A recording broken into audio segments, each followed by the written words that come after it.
Let's go, guys! Hello! Great to see you all again, amazing legends!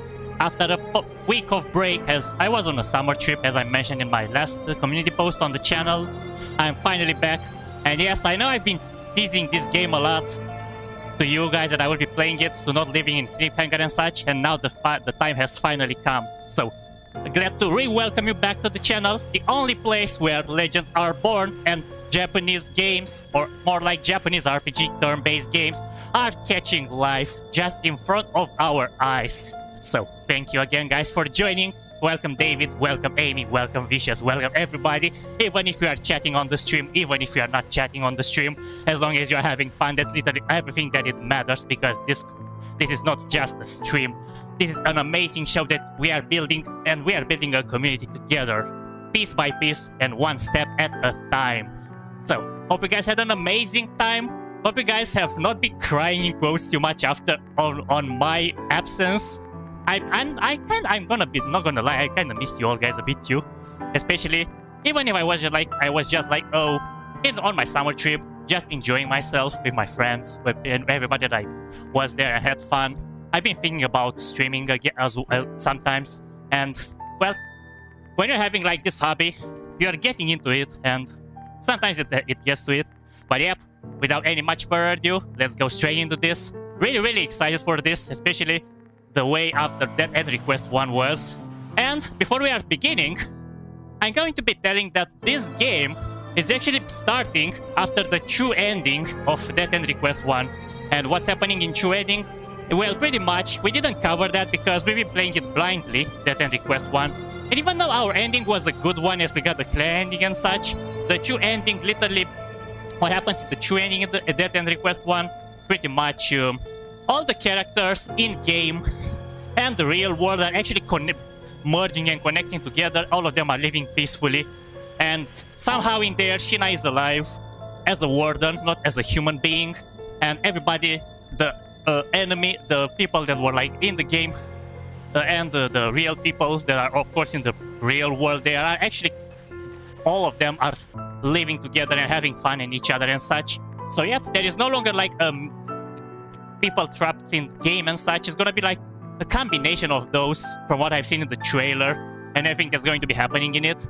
So really excited for it. And from the way it goes, from what I've seen in the trailer, in the description, without actually looking into the gameplay and such, having some characters that are literally into a school, and there's a lot of horrifying things going on in there. So it's gonna probably it's probably gonna be some spooky experience here. And yep, it should be fun. Hello Amy, hello everybody again, welcome to the stream. I just grabbed my controller in my hands here, and I'm so excited to play this. So let's do an amazing countdown together, guys. And 5, 4, 3, 2, 1, let's go. Oh, okay, difficulty. Okay, I usually go on hard difficulties, and you know that I'm playing on hard difficulties, but it's gonna be probably the only time I'm going to be making an exception, because those games, the harder the difficulty is, it doesn't mean that it's gonna be like a more challenging experience. That end request games are not really suitable on having a challenge and such. This game, unfortunately, picking a harder difficulty means that you're having to grind triple the time. So I'm gonna just play on normal, pretty much because I don't want to like re-grind to double my playing time just so I can actually beat the same monsters 100 times just so I can reach a certain level. So I'm gonna play on normal so I can actually not just play a lot of time grinding over and over. I just want to be like, oh, I'm going through the dungeon only once, collecting all my items and everything, exploring wherever I'm gonna have to go, getting a 100% completion on the area. Of course, might be missing some stuff or not, but I don't want to like repeat the process just so I can actually have to grind again. So this is why I'm gonna be sticking to normal. And I know this because I've read the topic. People say that if you're picking harder difficulties, it's not gonna affect the gameplay, but it's gonna affect your time to grind. And because it's a turn-based game, just like the predecessor, I don't wanna like stick into it like playing on my own time as well just to reach a certain level. This is why I'm going to be sticking to normal this time. Hey Hall Skater, welcome. How are you doing, my friend? Here you came just in time for our beginning of a new series journey into that end request 2 after the amazing journey that we had in Dead End Quest 1. And yep, without too much, as I mentioned, yep, you know me guys, I'm playing on harder difficulties, but for turn-based games, as long as the gameplay is not affected, I'm lowering it just so I don't have to grind thousands of hours. This is why we are going to be sticking on normal this time. So let's go.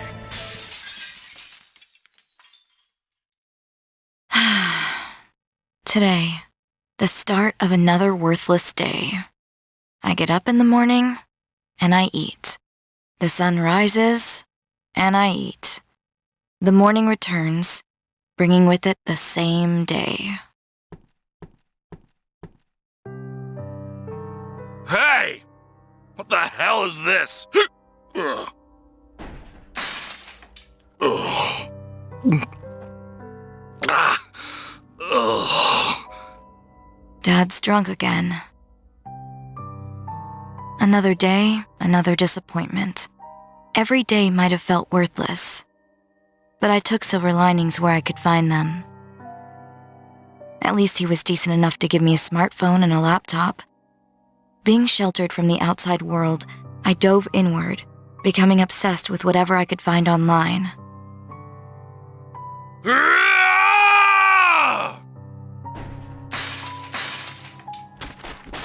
It's starting up again. My father's rage. People who say home is where the heart is never had a family like mine. Only one thing gave me solace. The occasional text to me by my younger sister, Sinaye. She lived with our mother, and from what I gathered, it was a warm life. That alone was enough to chew on. But I stopped getting texts from her a year ago. You trying to make a fool out of me too? First that woman, now everyone else! I'll kill you! My drunken father picked up a hatchet from the floor and approached me. So, this is contempt.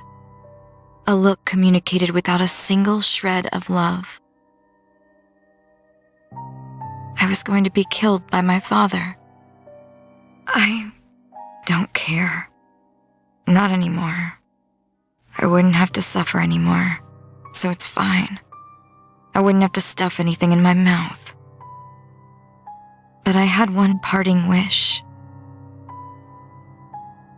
I wanted to visit Enigma, a place I had only seen online. Huh? Can't even look me in the eye. You're a dirty whore of a daughter. 2 girls born to a shitty mother. No surprise they're both shitty too, huh? You don't belong here. You're both shit! Stop it. Huh?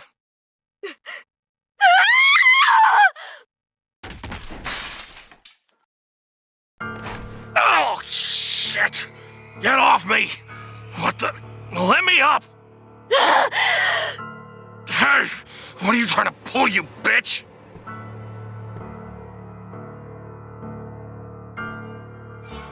I won't let you. I won't let you! Hey! My father froze in terror. I stood on top of his stomach, lifting the hatchet in my hand. Hey! Ah! Ah! Ah!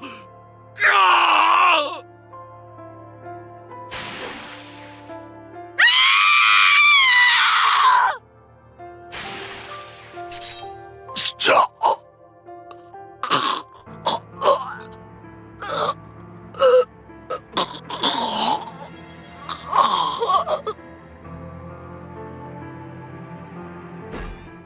Jesus! What the heck is going on?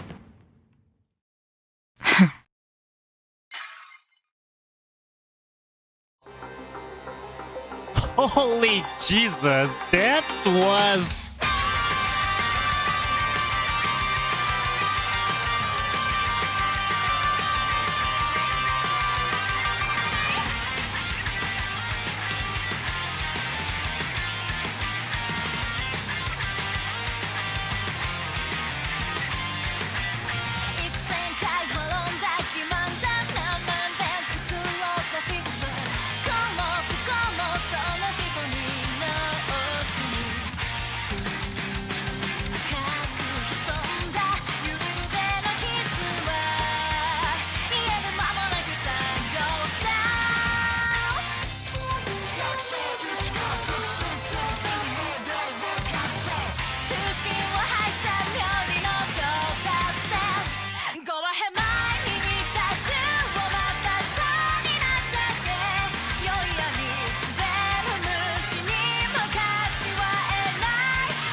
Holy Jesus, that opening is amazing, but what's going on?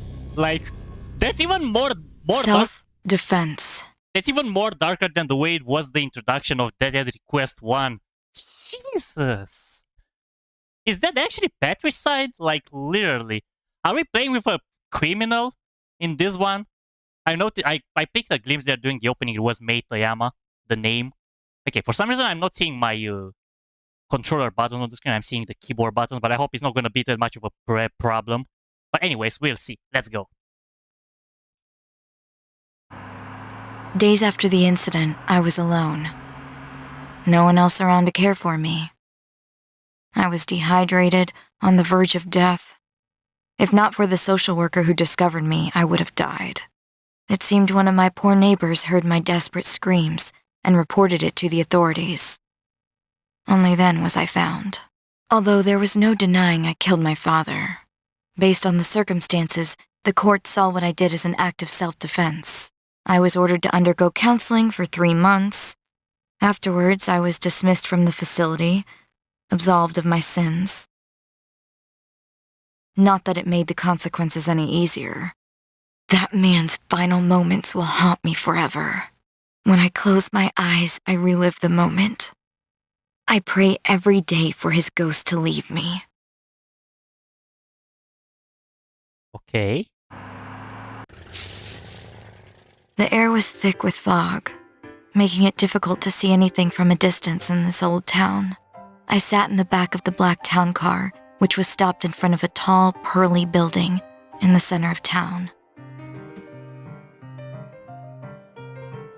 Surrounding the town was a lush smattering of trees and a vast lake. I felt a warm breeze brush against my cheek as I exited the car. If I squinted hard enough, I could make out mountains standing atop the horizon to the north of town. It was misty here year-round. Some think Lake Choara is cursed. Could be the eternal mist. Or it could be the creepy aura permeating throughout. This may seem like a silly question, but for the sake of formality, I'll ask. Are you Mai Toyama? That's right. I am Mai Toyama. Okay, verified.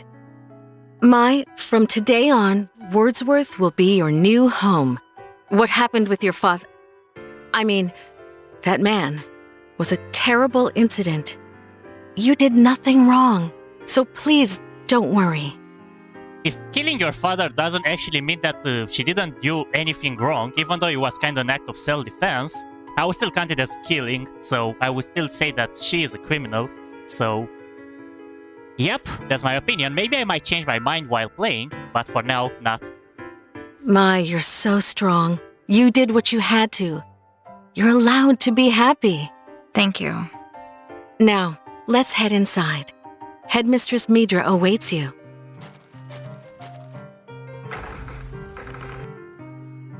Welcome, Mai. I am Midra, headmistress to Wordsworth, the all-girls dormitory. Hello. All-girls dormitory? Personally, I find orphanage to be an unsavory signifier. Our institution prides itself as an academy and a dorm together. There is no distinction between students with or without family. Indeed. Point well taken. Midra, as I mentioned to you before, this girl here has had something of a tough year. She's moving on well, and she's honest. Let's be sure to give her a big Wordsworth welcome and celebrate her enrollment. Welcome, Mai. We've had many girls like you overcome their childhoods by working hard and supporting one another in harmony. Trust in our staff. Invest in yourself. Find your wings, little butterfly, and soon you'll take flight in this world on your own. Women who triumph over all odds are the ones who make a difference. I have many high hopes for you, Mai. She's tall, almost intimidating at first glance. I suppose it works to her advantage, given that she's the headmistress. In any case, for what reason did you choose our remote town and our esteemed dorm to further your education? I was the one who reached out to her after Mai requested to come here. I stepped forward, making sure to lock eyes with Midra as I answered her question. Because I heard Sanae was here. Please let me see her. Sanae? She's my little sister. She's here, right? Let me see her. No. Please, calm down. Hurry, what are you doing? I'm telling you to take me to her! Mai? Okay, Mai. Calm down. Take a deep breath.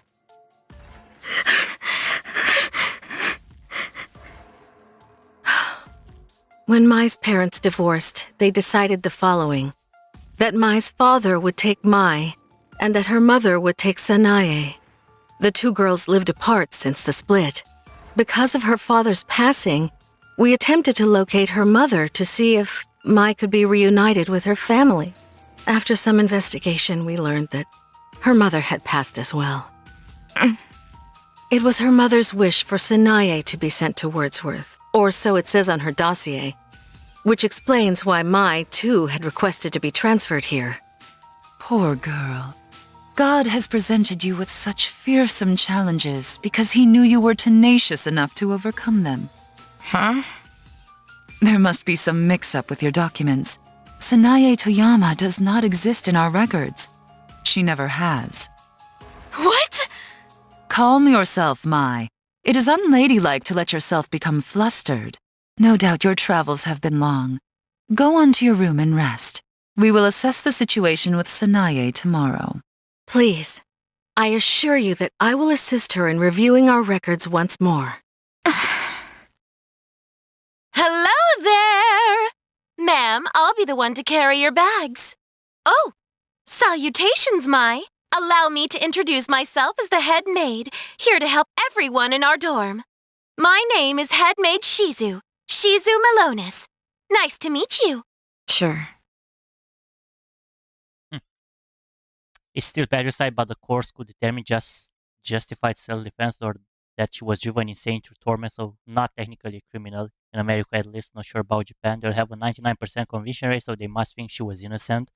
Well, can't really speak too much about this court law, everything that actually this gets to this point where you're actually picking a certain option if somebody is an actual criminal or there is a certain self-defense.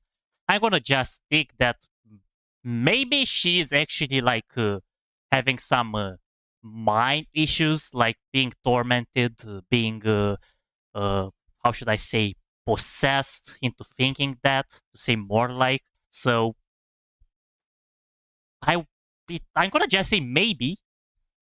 And probably the place that she is right now is probably just the place where maybe it's not only looking for Sanae, which I kind of doubt it's not here. I think those people are hiding something, but we'll see. Maybe I'm wrong. Maybe there is something else related to that, because it might not be actually something that's gonna be extremely clean into it. Probably there's something fishy going on as usual, just like in the previous game. But we need to just pick the information, because this game is pretty much not gonna tell us, not gonna answer our questions so easily. So we are just gonna have to predict what might be or not, and just enjoy the game for the most part. But let's go. An upbeat servant appeared, interrupting our conversation to escort me to my room. I ascended the staircase to the second floor, which led me to a long hallway. My room was at the very end of the hall. I'm tired. I dropped my things on the floor and, without changing out of my clothes, collapsed onto my bed. The window rattled from a forceful draft. The worst of winter was yet to come. At least I had a roof over my head and a bed. I'm wondering about something. Options. I want to see my... Not here. I want to see my controller. Why I'm seeing my... This is so weird. Like, I'm playing my controller right now and I'm seeing the keyboard buttons. Hopefully it's not gonna be a pain in the ass later in the game, but we'll see.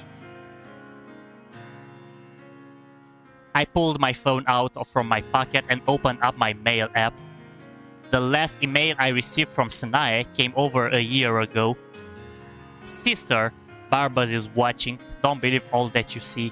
Sister, Barbas is coming. That was it. I hadn't gotten another message from her since. Sanae. There is no way she's not here. The social worker confirmed it herself. Her residency was also noted in this country's records.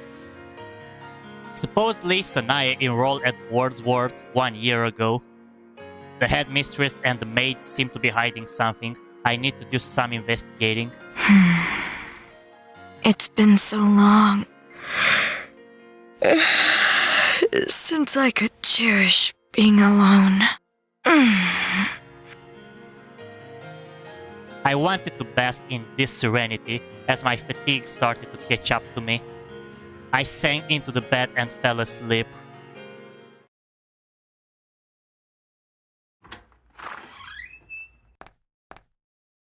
Whoa! Who's this?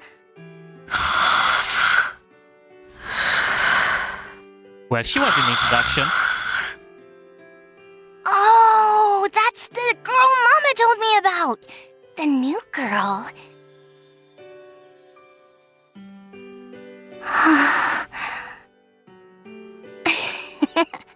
She's a cutie. I'm lucky to be her new roommate. Oh, she's knocked out. I'd feel bad waking her. I'll let her sleep.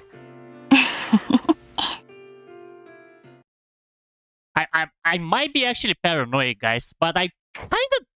This lady, I think I've seen Rotty Dollheart on her name. I think she has the same voice actor as Lydia from previous game. Like, I might be wrong, but they sound so familiar. And probably because Lydia is gone, probably, they are having the same voice actor. They actually moved to not a one that an actual character in the game for this one. Might be wrong, guys. I have no idea if she's still alive or not. But yeah, my suspicions are actually still here because of that. Anyways, few things are worse than the feeling of someone staring at you. The chilly sensation came over me the moment I stepped inside Wordsworth. It seeped into my skin. I hadn't noticed anyone staring, just an intuition. After I awoke, the feeling had left me. It's so weird. Why does it says there that it's before Christ? Why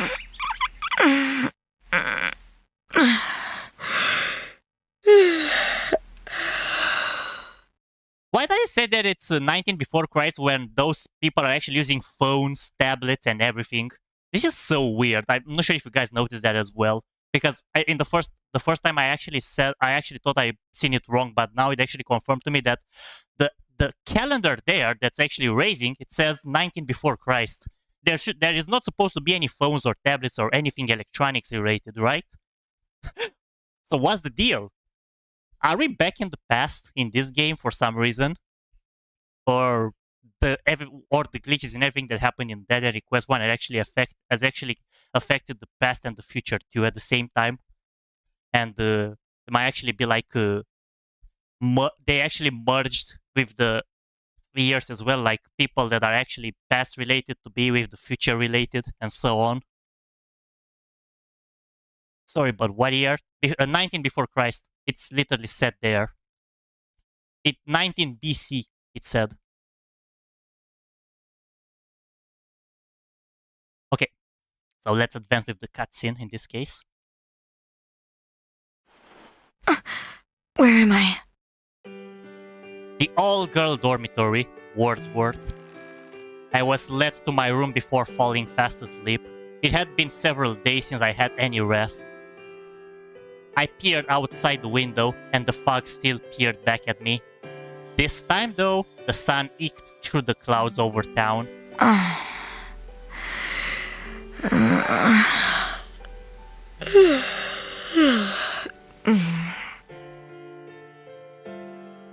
I scratched my butt. I had no intention of carrying on this facade of being a lady, much to the chagrin of Wordsworth. Whatever. When I glanced down at the side table, I found a note waiting for me.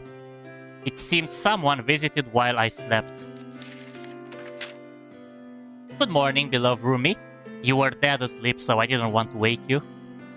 Breakfast starts at 9 in the cafeteria, so I will see you there. Else train, divine blessings. I have a roommate? Just great. What's else drain mean? What is it? A prayer? It was only 8 AM, still early. I'm going to search for hints about Sanae's whereabouts. Guess I could explore the dorm until breakfast.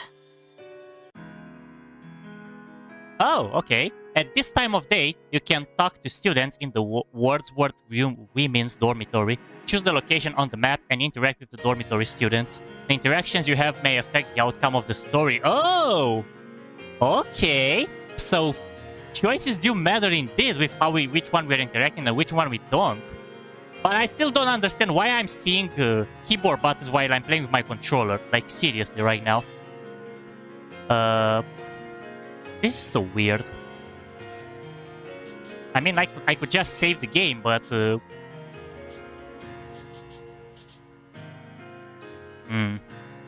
So weird. Yeah, I'm gonna see if I can actually fix that in the next stream, but right now, this is so wrong. Like, I can't see a way to actually bring back my... Actually, you know what, guys? I'm gonna reopen the game.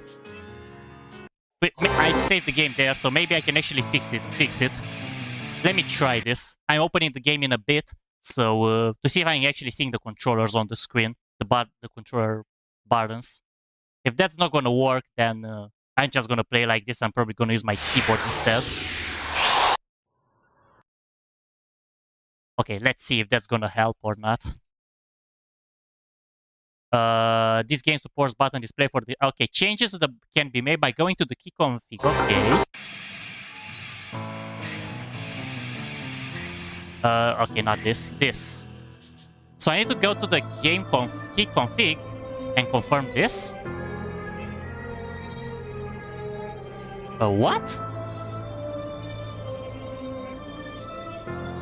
What do you mean? I'm not seeing any button changes.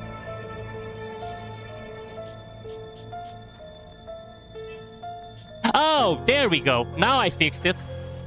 There we go, finally. I was pressing the wrong button. I had to change this and I just have to confirm. That's why it didn't work. Okay, makes sense now. So I didn't actually have to go out of the game. I just had to go into the options and change that. But I didn't show it the first time. But anyways, let's just go to the save list. And there we go, finally. Now we are seeing the actual key controllers button. We are good. Okay, so let's check first floor. Nothing in here.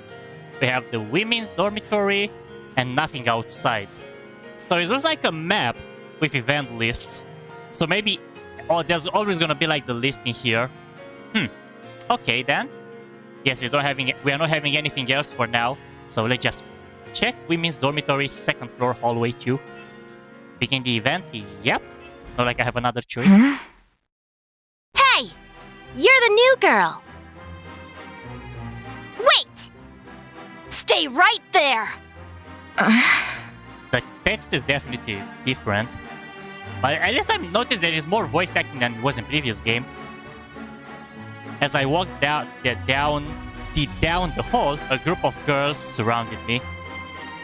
Standing in the center was a smaller girl, whom I presumed to be the de facto leader, glaring at me with crossed arms.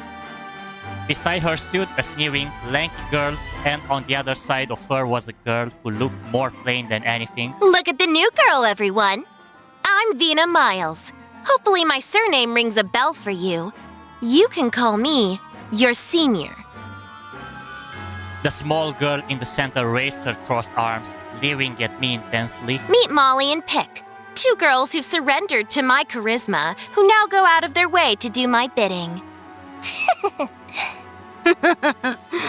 Sounds stupid. What? You say something? My. Say, do any of you know a girl named Sanae? I'm the one asking questions here. I don't know. Never heard of her. Idiots! Don't answer her! Whatever. Hey, new girl. I've got some trash that needs dumping. Why don't you do it for me? How about you take the trash yourself, Vina? The short girl motioned for her minions to grab a trash can, which wasn't too much shorter than she was. That's not my job. Oh, is that sass I detect? Someone wants to take a dip.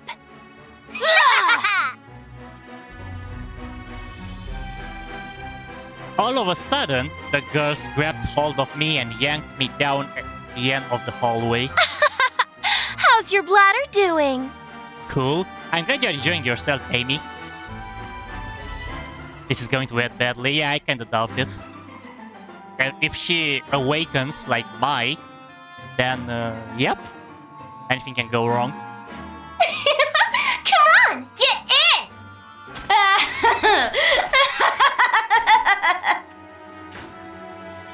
Lock her in the stall, from the outside.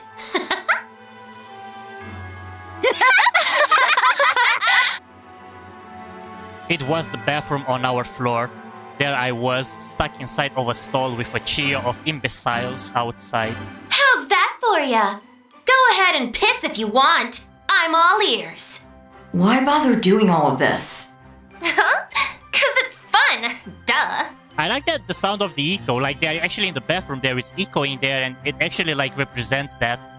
So they're actually having environment sounds.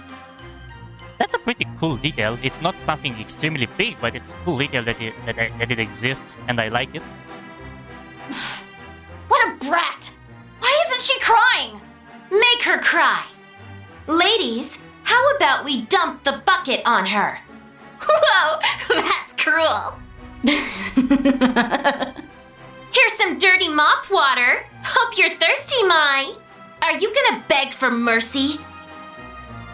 Okay, time's up.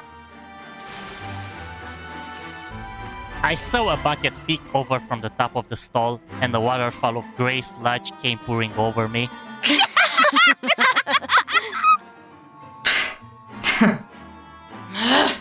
You're real stubborn. Speak up. Did that break you? Hope you know now who the law is around here. Wow! All this effort and not a peep from her! Vina swung the stall door open, looking furious as she stomped towards me. Oh wow, that's actually really cruel to do that. There's no way to escape. Well, I think there might be one pretty soon at this rate, David. Hey! Better not underestimate me again. I may look sweet, but I'm very sour. Look at you. So pathetic you couldn't hurt a fly. Seriously. You know, I even killed a pigeon that our class kept as a pet. Ooh! There were blood and guts everywhere. Everyone cried like a bunch of babies. Listen up, Mai. Get me mad enough and I could do the same to a person. I'm not like you. Is that so? Scaredy cat? She's a scaredy cat. Think you could kill me? Do you really? Okay, there it goes, guys. In my man from the lock stall. Okay, I get it, David. So you actually typed it before that. Okay, no worries about it. All good. They were acting like she was trapped in there. Well, you know how it is when there are actually gonna be some punks, in this case some ladies, they're actually gonna be pranking somebody. Well, what is the first thing they are gonna try to do is to actually pressurize and hold the static or whoever it's actually holding up in there to not be able to move at all. And they actually took the target and placed Mai in the bathroom. It was like, oh, there is no way to escape. You coward. Try to run, cry, beg for forgiveness, anything, any stuff like that. Well, I think it's gonna be revenge time, I guess. What's your problem? Don't get any closer. Could you kill me? What is your problem? Take my advice. Your bite. Better live up to your bark. Otherwise, you'll look like a moron. You're not getting away with this! You two! Let's take her outside and pin her to the ground. Maybe we'll have to cut off those pretty locks of hers. Ouch. Vina pulled out a pair of sharp scissors from her pocket, opening and closing them in a maniacal fashion. Hey! Look at the cry, baby! Do it! Do it! Cut her ears while you're at it! It's almost breakfast time. Do you think the teachers might catch us? Who cares? This rut pisses me off. The two cronies grabbed me by the arm and dragged me outside, pinning me down. Time to chop off that beautiful head of hair. I won't stop even if you beg. Stop! I have sentenced you to execution. There's no turning back now. I said stop! Ah! Oh, now she can scream. Huh, serves her right. Okay, everyone, say bye-bye to Mai's hair. She's kind of crazy. There it is! That's what I've been waiting for! Yeah! Hey! Oh? Vina, you're at it again! You better stop or I'll tell my mother. It's Roddy. Crap! Let's get out of here.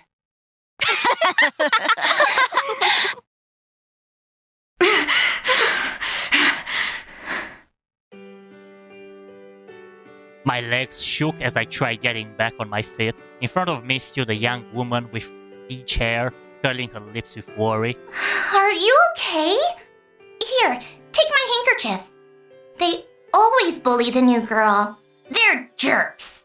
Oh, a handkerchief won't be enough. Let me walk you to the showers. Come with me. And guys, I'm still gonna keep my suspicion up. I still believe she is the voice actor of Roddy, is actually Lydia's voice from the first game. Or if it's not, it's actually very similar. But seriously now. Do you believe it, guys, as well? Or is it just me? Let me know. Name's Rotten. Rotten Dollheart. You can call me Roddy, though. Let's be friends. Oh? Thank you, I guess.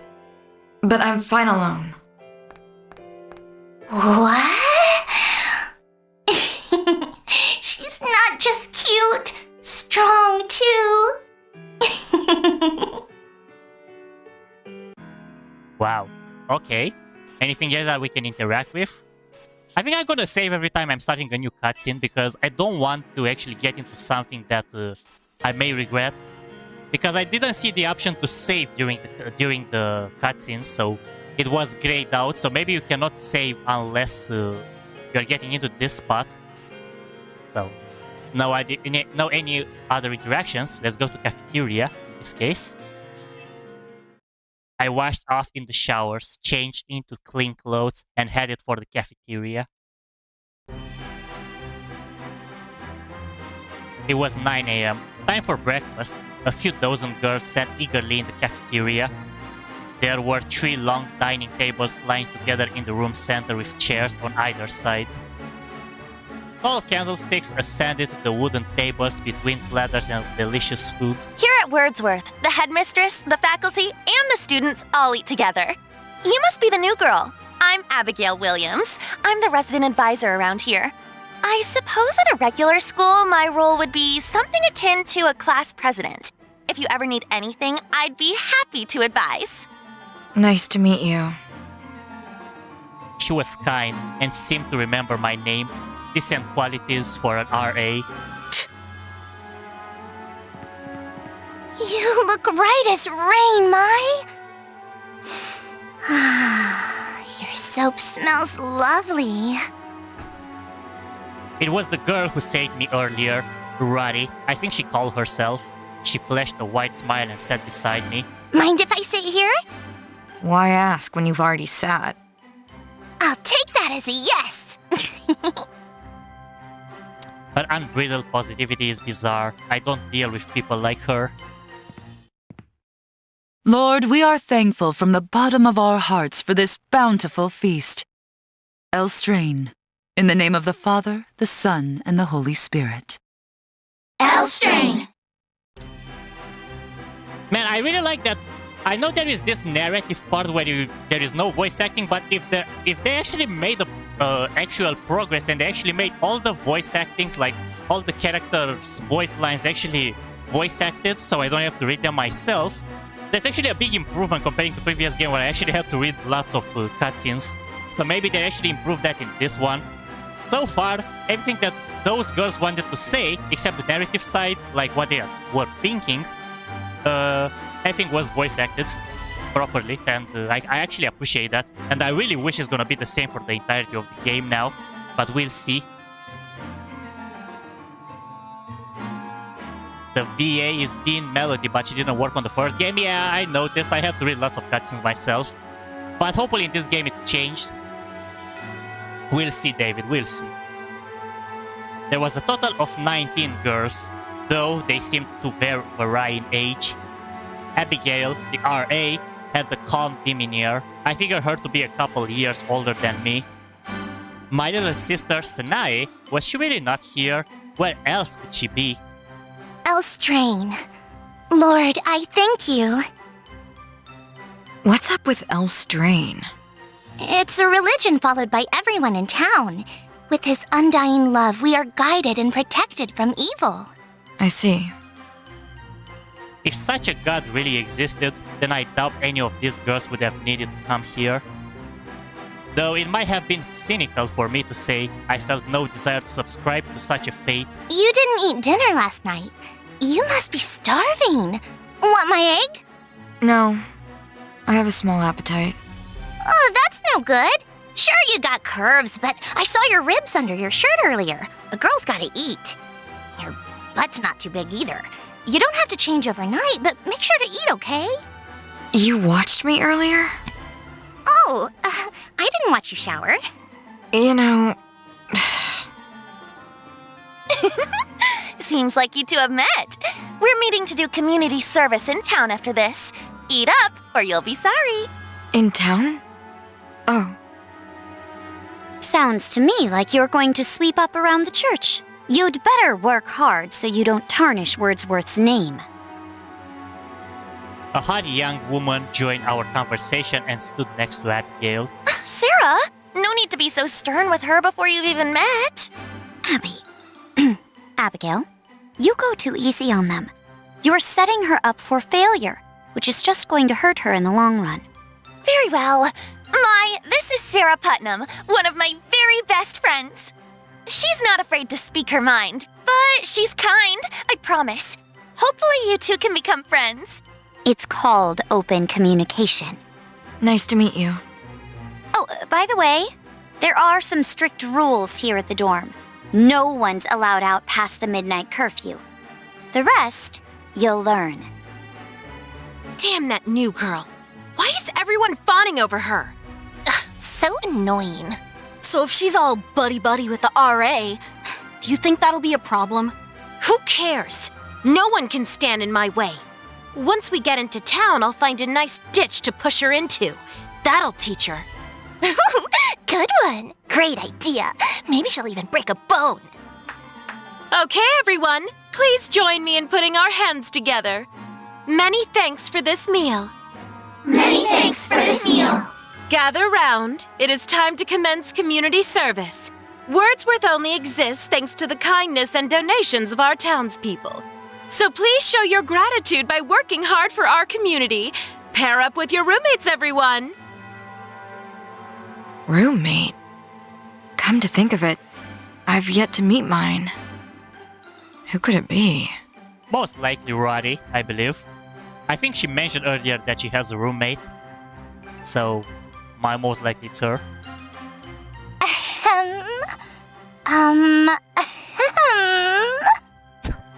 Exactly. Someone approached me, her mouth agape from heavy breathing. Wait, don't tell me. Greetings, roommate! She straightened her back and gave a firm salute. You're kidding.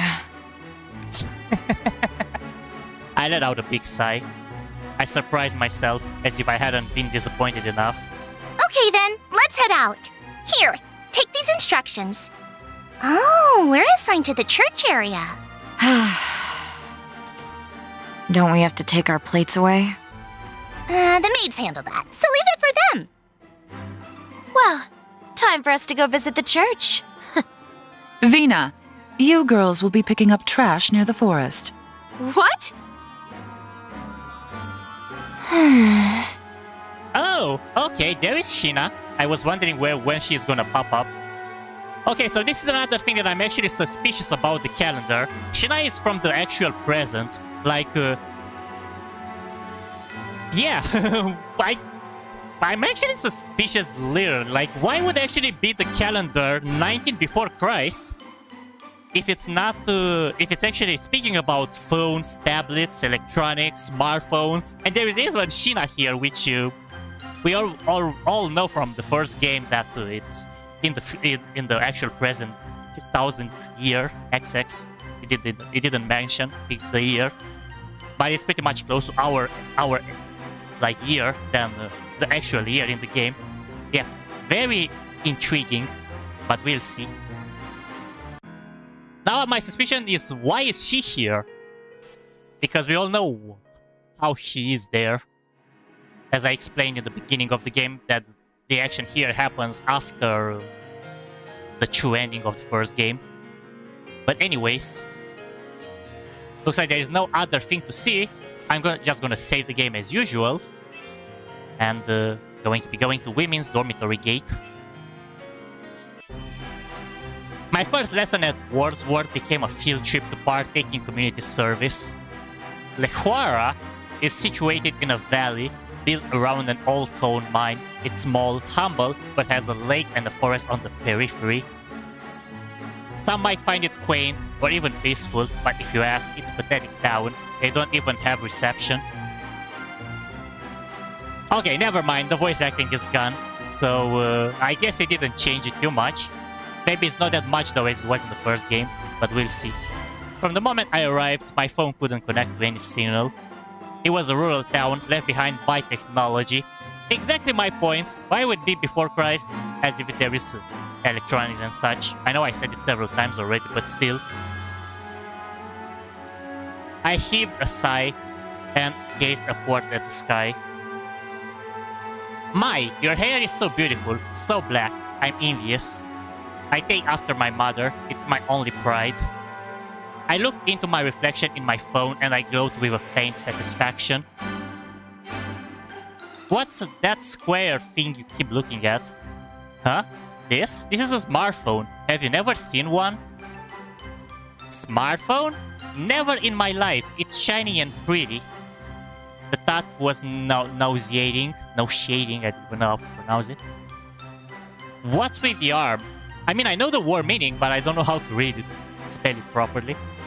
Might have been for the introduction or just important scenes. Yeah, who knows? We'll see, David. Thank you so much for being today, Amy. I really appreciate it. You're amazing. What's with the arm? Huh? Before I knew it, Roddy looped her arm around mine. I quickly withdrew mine. Whoa! Seems like you've got a thick skull, so let me be frank with you. I have no intention of making friends here. Oh, you dropped something. Here you go. A USB stick dropped from out of my pocket, but Roddy picked it up for me. Thanks. What is that? You never give up, do you? None of your business. Aww. She wore her sadness on her face and was on the verge of tears. For some reason, I felt guilty. I was being harsh. Don't cry. This is a personal item. I always keep it on me, like a good luck charm. I see. You should take good care of it. In an instant, Roddy was all smiles, heart on the sleeve at all times. It occurred to me that the two of us were polar opposites. As the thought struck me, a bell rang. That's the church bell. Must mean the bishop is back. Hey, Roddy. Hey, Roddy. Doing your rounds today? Oh, yes. Good day, everyone. Right as usual. Oh, the fine ladies of Wordsworth are the heart and soul of our town. Hope you all carry your sunny natures with you as you age. One can hope. See, All the townsfolk are so kind. I don't get it. They are all men. As the words escaped my mouth, I noticed my heart begin to race. It was rising at a steady rate. Maybe I realized because of that man, I was growing terrified of man. What's the matter? You alright? You're pale. Nothing. Let's hurry up and head to the church. I guess her father actually traumatized her a lot. Oh, and today I was wondering why there was nothing to see in the here. Oh, Darkness! Hello, brother! Glad to see you again, and welcome back to a new series as we just started Dead End Request 2, again that I promised that I would be doing after my summer trip. And now that I'm back, really glad to get into it and enjoy it. Hope you're doing well and glad to have you here. Yep, the timeline is definitely messed up. Like, why would it be? Actually, you know what, David and everybody? Just look at the top left of the screen. You can see there that we are 19 before Christ. Like, why would you have smartphone, tablets, and everything in 19 BC? Seriously now. The timeline is messed up. It might be probably because of what happened in the true ending of Dead End Request 1, where the VR MMO, like the game world and the real world merged together, and the game world was in the past happening, while the real world was in the present, and you got my point from here. Okay, looks like we're having to end the day. There is no other option. Let me just save every time I'm getting into this area and just go. I don't see any gameplay though, like it was all cutscene and such for now. But maybe we are gonna get to the gameplay side, because I know that you actually have gameplay and turn-based mechanics like it was in the beginning, like it was in the first game. I stood in awe in front of the church, blown away by the sheer size of it. Judging by the window placement, it was a 3-story building with intricate walls, pillars, and an enormous stained glass window. It's amazing. Truly, the town is built around the teachings of this church. It brings people together. There's a lot of love here. I see. I'm not a religious person. Can't say it does anything for me. I suggest you have a listen to one of the bishop's sermons sometime. Elstrain is not a faith of judgment. It lifts people up in their darkest hour. I can't recommend it enough. That's so. I'll give it some thought. Hey, what's with the shed? Huh? Beside the church was a tiny shed with walls that were hardened from old paint. There seemed to be no way in or out. Oh, is that what you were looking at? It's been there a while, but it's got no doors or windows. Kinda strange. Some girls at Wordsworth call it the Forbidden Shed. There are all sorts of scary rumors going around. Enough. I don't buy into urban legends or stories about the occult. Ooh, are you scared? Did I just find your weakness? What you gonna do if there's a ghost inside the shed? Very funny, Roddy. What can I say? The dead jokes are real. I'm sorry for that, guys. Shut up. I know none are in there.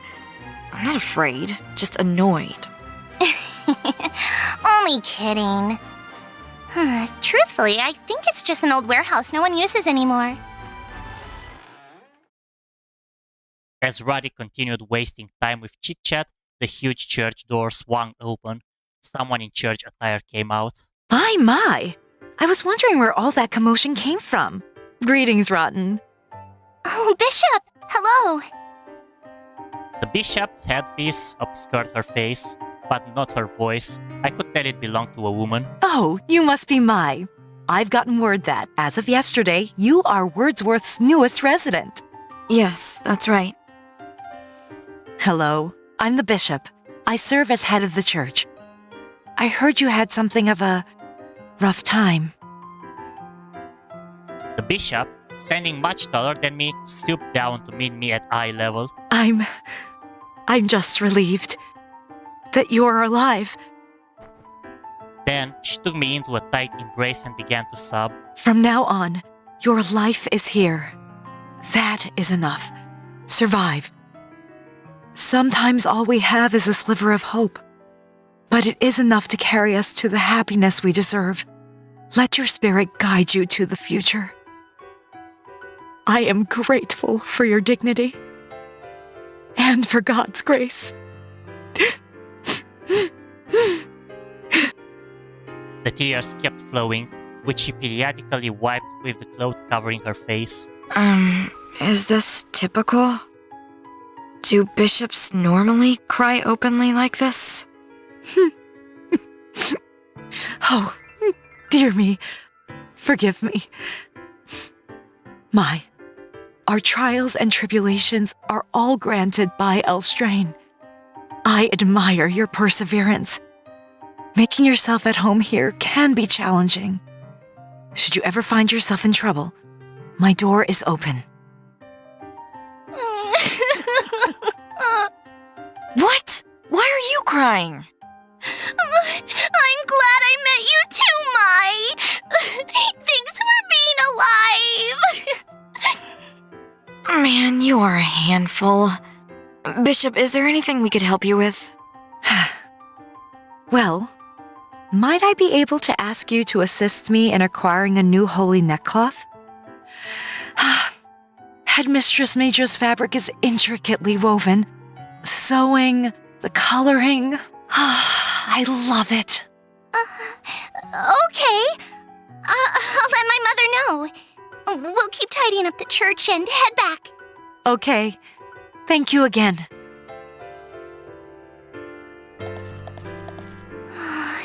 Isn't she wonderful? She's so kind. She's like my second mom. Yeah, well, she seemed warm, and she wasn't a man. It's neat to see a woman with a position of power in the church. Seems uncommon. In Elstrain, your gender and your marital status don't disqualify you from working in the Holy Order. But in the past, the clergy was only comprised of men. And they're still the majority. I see. Is that why she doesn't show her face? Yep. There are still some people who judge a woman for serving as bishop. How dumb. The bishop shouldn't let critics bother her. She should be proud to show her face. Oh, have you warmed up to her? How sweet. I don't need you to weigh in. It's insulting. I'm just excited. Wouldn't you be if your friend warmed up to someone you like? Okay. Let's head back. After completing my first class at Wordsworth, I found myself gathered alongside several other students inside of the cafeteria. Bless us this day, our daily bread. Everyone did so well with community service today. Rest well tonight and prepare for tomorrow's studies. Elstrain, Lord, many thanks for this meal. Elstrain. Because of our new student, Mai, allow me to remind you of all of our rules. No one is permitted to exit their rooms after midnight. A lady must follow regulations. Does everyone understand? Okay, ladies, class dismissed. We can't leave our rooms. Lights out. There are ghosts. What? Welcome, newcomer. I'm Victory at Wordsworth. There is a faceless ghost who lurks the hallway every night. They say it's the ghost of a girl who was bullied. She leaped down from the top of the staircase and died. Others think it's the ghost of an old maid. They call it the ghost of Choara. I know girls who've witnessed it in person. Crazy stuff. Supposedly, if it catches you, you're good as dead. Oh, by the way, I'm Makoto. All that to say, I've never seen it myself. Yep. Oh. Hey, stop it! May doesn't like ghosts. Ruddy outstretched her arms as if she were protecting me from the two girls who were eager to volunteer their ghost stories. Mai, I bet you've had an exhausting day. Be sure to be kind to your roommate, Ruddy. It was the resident advisor, Abigail. Just as she did earlier that morning, she was watching out for me. This girl is a pain. What? I felt some guilt admitting it, considering that she was only standing up for me, but it was true. There was no good to be had in associating with me. None. I needed to give her the cold shoulder. Let's go, Abby. Time for a shower. Sure, Syrah. Well, good night. Need to make a good pair. Abigail and Syrah walked off along with Victory and Mikado. My head dropped as I ruminated on Abigail's parting comment. Roddy, on the contrary, was beaming. Mai, let's take a shower. No thanks, I'm going to bed. Huh? But I have to shower every night or I can't fall asleep. Can be yucky. Then take a shower, I'm heading to bed. Night. Yeah, she's definitely cold with Roddy. She walked off. A girl should know better. I will drag her into the shower tomorrow morning. I showered this morning. I don't need another. If I bath morning and night, I will get pruny. Want me to give you another one-way ticket to the shower room? The trio of miscreants from the morning reared their ugly faces once more. Hey, loser! You're scared, aren't you? All you had to do was stay out the trash this morning. Hear me? How was garbage duty in the forest for you? It was tough. Vina sneered, spinning around to slap Pick in the face. Pick, you idiot, don't answer her. Ouch, sorry. Why do you hang out with her? Huh? Oh. Hey, guess you gotta really feel pain or else you're never gonna get it, huh, new girl? Vina slipped a fruit knife out of her pocket. I will kill you. You want that, new girl? You got a death wish? Hoo-hoo! Do it! Do it! Gouge her eyes out. Don't. What was that? You gonna cry? If you want me to stop. Unless you're really going to kill me, then stop. I don't want to hurt you. I had no reaction. Unfazed by her knife, I walked right up to Vina. Huh? What's your problem? Why aren't you scared? This is a knife. Doesn't dying terrify you? I fear killing more than I fear dying. What? Hey, you troublemaker showed up again? Roddy suddenly appeared with a towel wrapped up around her damp hair. I blocked Vina's knife with my hand to prevent Roddy from seeing it. Go. Vina shoved the knife back into her pocket, glaring at me all the while. You think you are so cool, you just made the Devil Society's hit list. That's us three. Let's split. Devil Society, or whatever they call themselves, stormed down the hallway. You okay, Mai? Was Vina holding a... She didn't do anything. Finished your shower pretty quick, huh? Oh yeah, I was a little worried, so I just rinsed off. Then I rushed out though. How in the world does she do it? Even back at the cafeteria, she came running out to help me. There was something sincere to her eyes, as if she truly possessed no ulterior motive. Jeez, dry your hair. Let's head to our room. Okay. Time for bed. Could you dry my hair when we get back? Sure. You will? I'm pissed. Who does that girl think she is? Mai Toyama? I wonder how she will retaliate if I pick on her again tomorrow. It's quiet, which is weird since the halls are normally noisy during the day. It's almost midnight. Guess I shouldn't let the curfew bother me. But I need to use the ladies' room. I can't help it. I have to hurry or I won't make it. Are they breaking the curfew though? Looks like that might actually be the case for Vina here. Crap, it really is midnight. I gotta make sure a teacher doesn't catch me. But Vina noticed something. In the darkness of the silent, empty hallway. Oh! Okay. That's actually gonna get interesting. Stood a tall, shadowy apparition. What is that? The shadow had a face, but no expression. It was enough for Vina to know that it was staring back at her.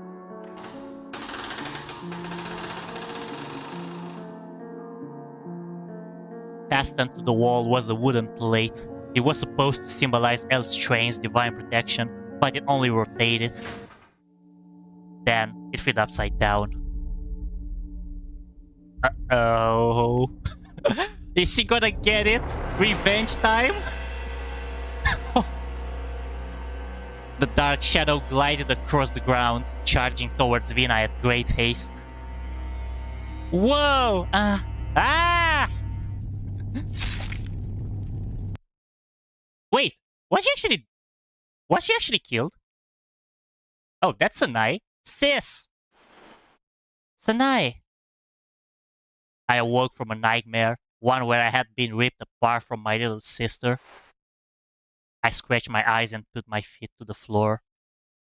Where are you, Sanai? I asked every maid at Wordsworth for a clue, but they all had the same answer. I don't know. But where did that leave me? What do I make of my memories from a year ago? What is she doing now? Is she scared? Shivering? Does she call out for me? The more I obsessed about it, the more anxious I became. I began to shake. Calm down, calm down. My eyes shifted over to my smartphone, which sat next to my bed, and I reread Sanai's mail. 1 year ago, my last message from her. Sister, Barbas is watching. Don't believe all that you see. Sister, Barbas is coming. Sanai. I sighed and took a look around my room. It was still dark out. I glanced at the clock, just past midnight. It's still late. I went to bed too early. In the bed next to mine laid Roddy, who kicked off her blanket in her slumber.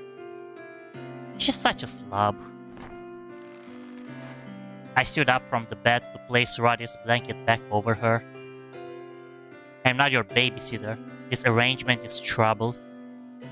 I had no clue what Roddy dreamt about, but she did so with a blushed grin. I clicked my tongue and looked outside my window. What is that? Yeah! As I stared out from my room on the second floor, I noticed the young girl screaming as she fled down the alleyway. Following right behind her was a terrifying silhouette, a giant shadow sliding over the ground in pursuit. Okay, can I save? Oh, thank God I can save. Perfect. It's been a long cutscene so far. That's Vina. What is she doing? What is that behind her? Whatever it was that chased her made my hair stand. I hurried over to Roddy to slap her awake, but she didn't budge. Again, Roddy slept so peacefully that I felt some guilt from trying to wake her, so I decided to investigate on my own. No one is permitted to exit their rooms after midnight. A lady must follow regulations. Does everyone understand? Yep, they are gonna break the curfew. By that point, I knew I would be breaking curfew, but I couldn't let things sit. Besides, there is something suspicious about this place if there is a secret.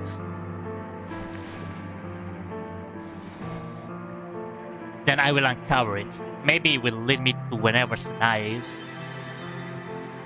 I went into my bag and pulled out my hatchet, which I secretly brought with me from home. I looked left and right, confirming that no one else was awake. It seemed like all of the girls and maids were asleep. There is a faceless ghost who lurks the hallway every night.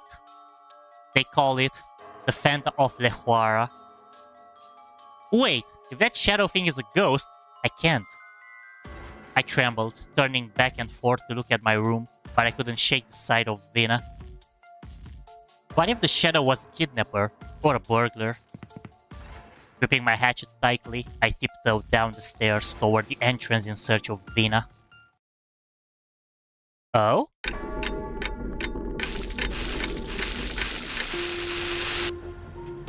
Why does this give me Persona vibes with Midnight Hour, just like it was in Persona 3? Wow, this fog is insane. Much thicker than it is during the day. Huh? Where's Vina? Where could she have gone?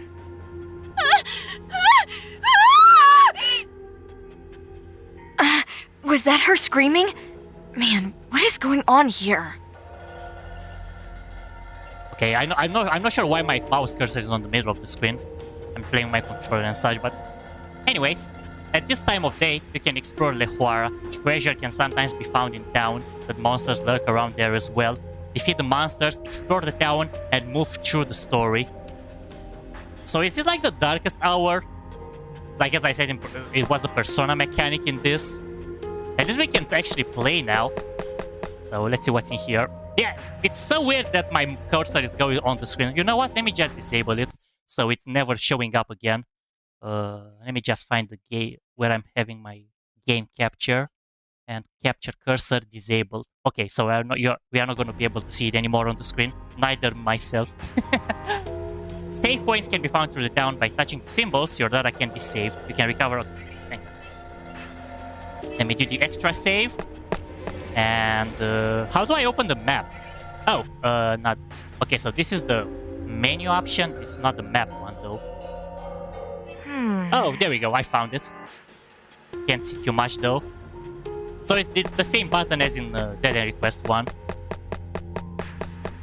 At least it's splitting bytes. Okay, the painting is still in here, so this one wasn't fixed. Okay, is there something in here? What's going on here? Alright.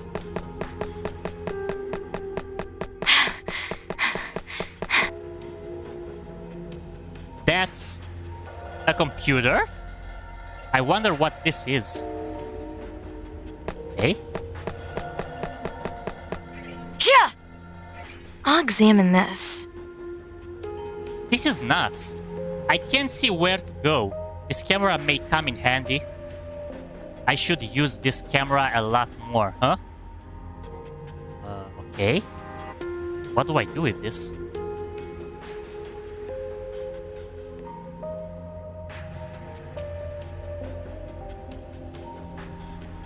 What am I supposed to look at? This one? The middle? Oh, maybe this one because it's a hidden wall or something? Yeah. Approach your PC in the dungeon and press X to hack into and control the security cameras in the dungeons. Okay. Guess now I can pass this because I've seen it there. It was a hidden wall.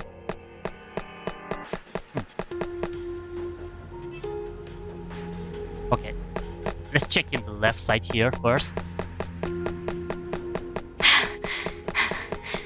Okay, finger I came here, there is an item. Fetch one for... Oh, so this is for healing. That I actually came here. Who knows what I might actually find.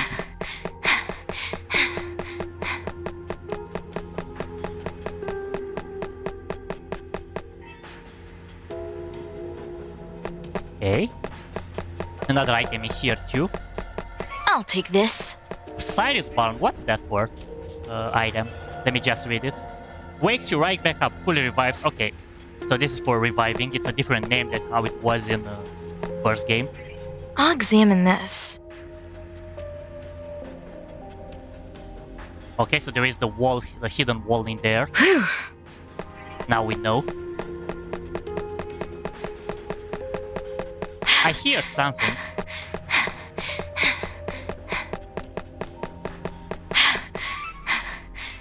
Dorm key area A? Okay. Yeah, let's go through here first. And I see, okay, this is the same one as... it's gonna probably recover my status differences. Yep, status effects, no differences. Okay, let's do this.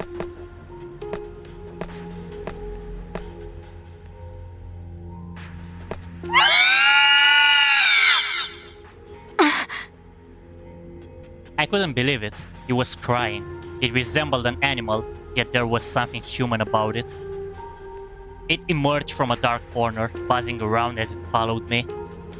It let out a shrill cry, unlike anything I had ever seen or heard before. What? Huh? What is it? Ah!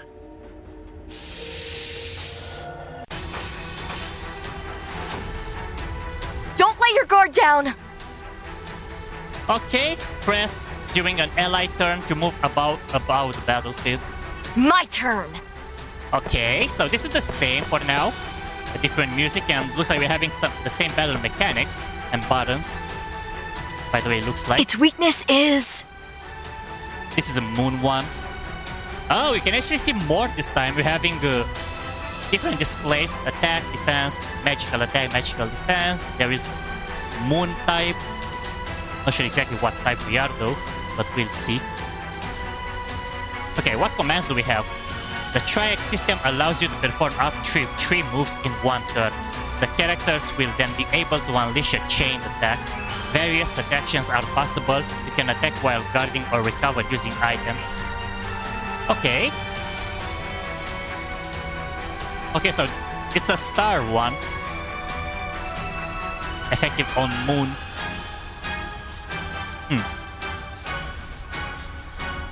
Okay, I need to get closer to them though. So let's use a magic attack.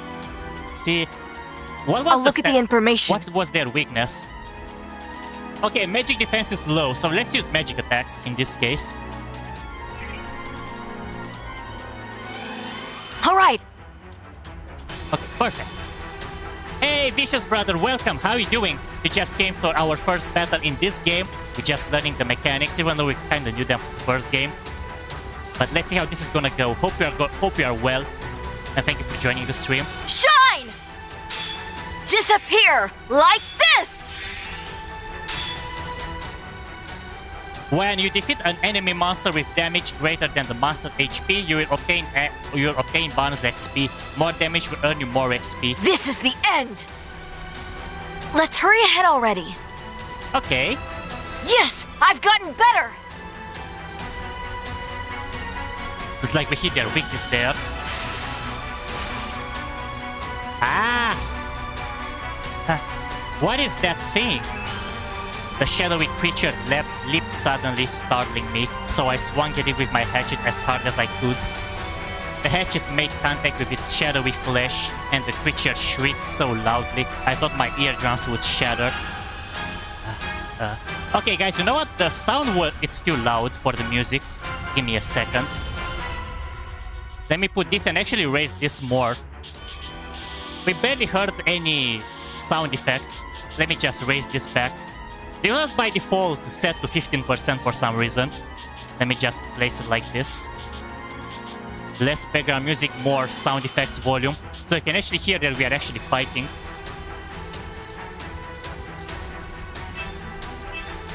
Okay, let's see like this. A rotten fume filled my nose, overwhelmed by the scent. I felt ready to vomit. There it stood, a monster distilled from darkness, hidden by the tall shadows of Choara's dilapidated buildings. What is it? What the hell am I looking at? The shadow crept slowly toward me. I'm not gonna say it too much, I can't even pronounce it myself. Plus, there was a tiny green creature that had been following me. What is that thing? What are those popping out of it? Ears? Eyes? Gross. Terror gripped me the longer I stared at the shadowy creature, so I sprinted back home.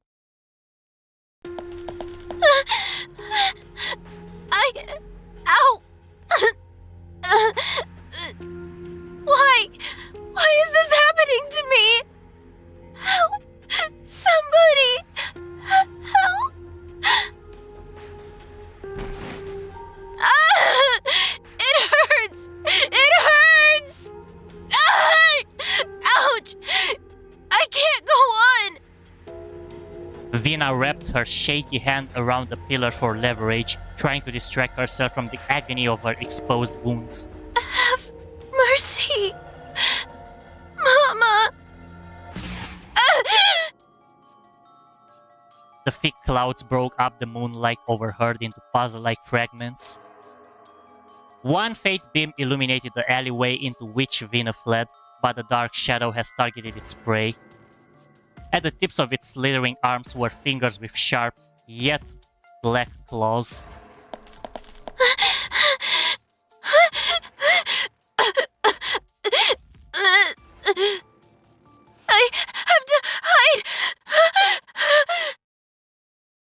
Vina darted in the opposite direction, hiding from the monster behind the white trash bin.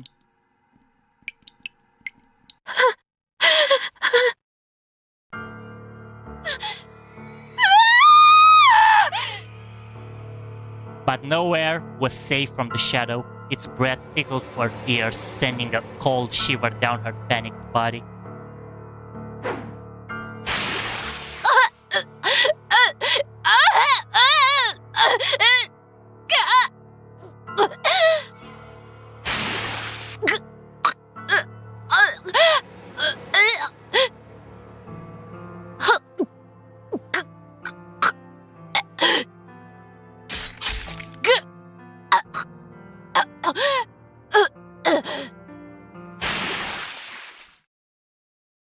Is she dead?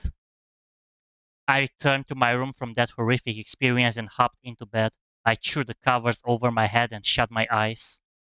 Hours passed. I felt each grain fall in the glass until morning as birds chirped outside my window. In the end, I hadn't slept.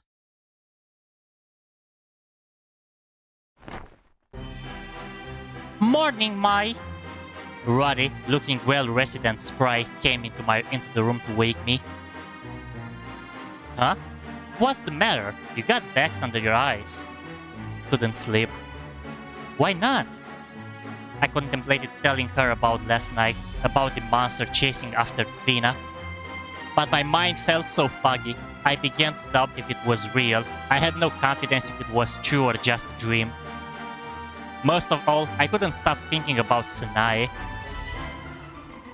Call it guilt for breaking curfew and sneaking out of the room, but I decided to lie to Roddy. It's Sanae, isn't it? My mom and the head maid say they didn't know her. If only we could see the class roster. Where is it? Whoa, scare me. I hear it's archived somewhere in town. But since those are confidential records, we can't just waltz in. I mean, I don't even know where they are kept. It was worth looking into. I know, Roddy, how's Vina? As soon as she heard her name, Roddy turned forlorn. You heard about Vina? Huh? I wanted to deliver the news when you woke up, but she went missing last night. Apparently, her roommate, Pick, noticed that she slipped out sometime last night. The front entrance was unlocked too, so someone must have opened it in the middle of the night. Had to be her. That all but confirmed that I hadn't dreamt last night. I lowered my head as I slouched. Maybe I had abandoned her in the middle of when she was being chased. Are you okay, Mai? Want me to let you rest if you're feeling ill? I will tell the others. No, I will get up. Wow. Okay. That sure was a lot going on. But yeah, now we're actually having the sound effects. Like, for some reason, they were disabled by the game. I didn't change them myself at all. The sound looked fine and such in the beginning, but it looked weird when I noticed that I didn't hear any fighting effects, like any SE sound effects there. Alright, looks like we're having a lot of interaction here.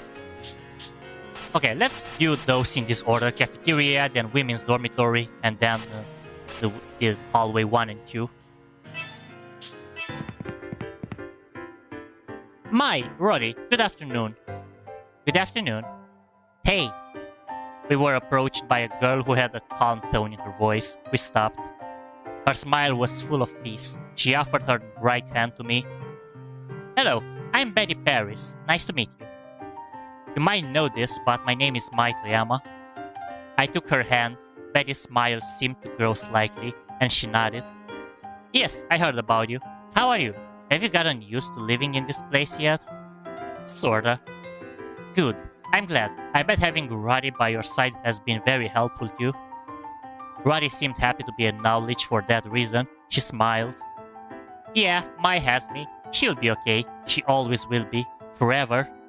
Roddy, you know, I can't have you just follow me around forever. That would be annoying. Mai won't accept my love. You two are really close, huh? Well, if there's anything you need help with ever, You just call on me, okay? I'm the oldest one here, after all. Ah, I see. Thank you.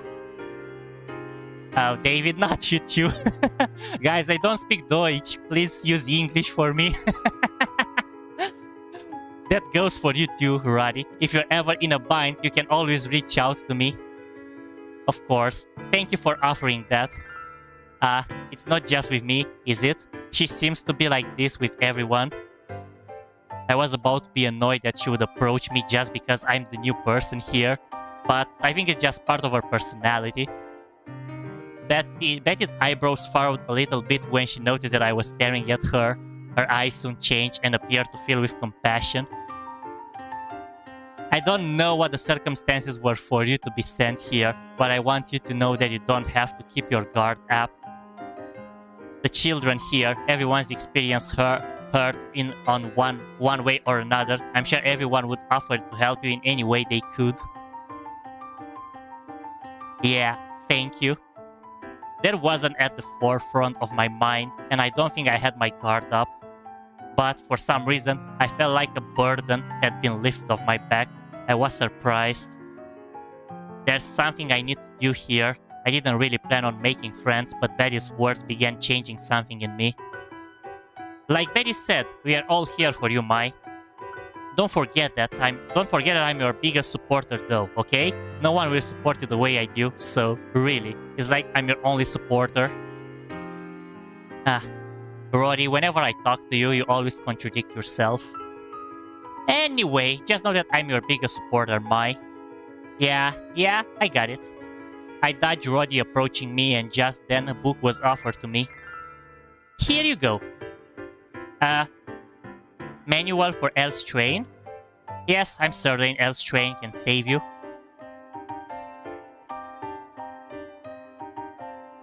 Yeah, Amy just understands German, I understand. No worries about it. But if you are referring, I don't understand it, and if you guys want to tell me something, let me know in English, please. But I'm really glad to have you guys around. Betty's fate must be strong. Her eyes seemed to dilate as she was under this influence. I couldn't help but wince a little. Okay, sure, I'll give it a read. I never thought I would actually read it, but I accepted her gift. The book was very worn, as if it was read quite often. A very happy smile could be seen on Betty's face. She turned around and walked away. I'm getting so hungry. Come on, Mai, let's get out of here. Betty is so... She seems to be a very sweet girl, but as soon as Elstrain came up, her demeanor shifted completely. I wonder why. It's nothing. We are going to miss our meal if we linger anymore. Let's get going. Better be careful with that book. Yeah, I know. Elstrain will save you, huh? Something's off. I hope she won't become a nuisance. Well, it's better like that than being alone all the time. We not talk bad about anyone. Hey, it's okay, Vicious. Even if you would actually do it, I wouldn't probably understand, so... I'm just gonna have to just believe that what you said is actually true. I understand. I lived there for a few years, but they spoke Moselle Frankish, so it's hard for me to respond. Well, David, you're actually better than me already. You're actually speaking German. Because you can speak German. I only know a few words and that's it, but I can actually make proper sentences myself. Well, maybe I should be ashamed, maybe not. I'm gonna say that I'm not because English is international language, so anyone should understand it, even if it's not entirely like spoken or just a few words. People mostly use English as the international language. I know it's literally one of the top 5 international languages, along with probably French and I believe probably Spanish too. I'm not sure about it. Okay, let me actually save and confirm to the next event cutscene. Women Dormitory 1F Hallway 1. Oh, hello to you all. What? Good. Everyone seems to be getting along, huh? I forgot how ditzy the RA of this dorm is. What was her name? Abigail. That came from nowhere. Hey, what's wrong? Why does your face look so scared? That's, Did you just have an unpleasant thought? No, this is just how my face looks. Oh. Abigail looked confused for a moment, but the look cleared from her face soon after. She began to nod, as if she understood something. I'm glad you've been able to make friends. Mai, you seem like a good person, but I must admit I was worried because you also seem so shy. I'm happy to know my worries were pointless. She was clearly smiling at Roddy. What is it? Aren't you glad, Mai? Roddy was already surprised and even a little more so when Abigail said Mai again. I suppose everyone makes mistakes. Roddy was waving her hands around to try and clear things up. No, no, no, I'm Roddy. Oh? Oops. So, you're Mai? Abigail looked over at me. Yeah. My mistake. I'm sorry. That doesn't change the fact that I'm happy though. You two be good now, okay? Without waiting for our response, she turned around and left. I don't understand Abigail. The RA is a little off sometimes. That's putting it lightly. How could you be mistaken with someone new? Don't be so sure, Mai. Of course, normally I would agree with you, but this is Abigail we are talking about here. Roddy's answer confused me.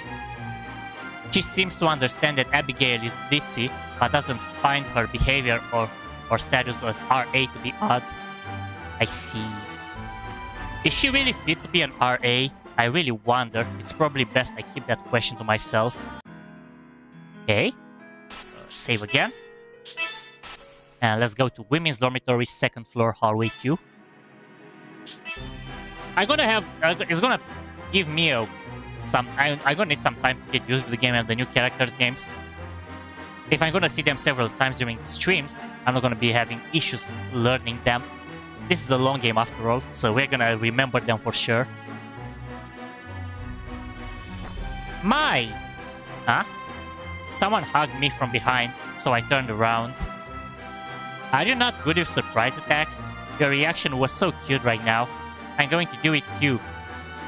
Don't be stupid. You smell good just as I thought. I smelled it when you turned around right now.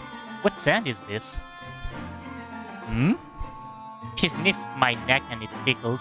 I was ready to get out of her grip and Roddy pulled me tight. Hey, Victory! You can't do that.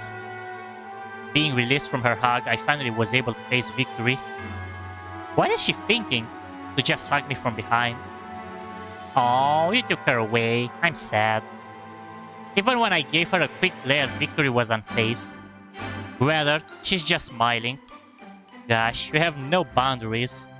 According to Roddy, Victory has the tendency to hug people as a form of hello. I don't think you need to hug to say hi. I guess not. I didn't plan on it, but you smelled so good. Is that so? No reaction. I don't know what to do. I couldn't hide my confusion and Roddy's sight for I don't even know how many times today. Victory is always like this, don't worry. Well, I guess it's hard not to. Right.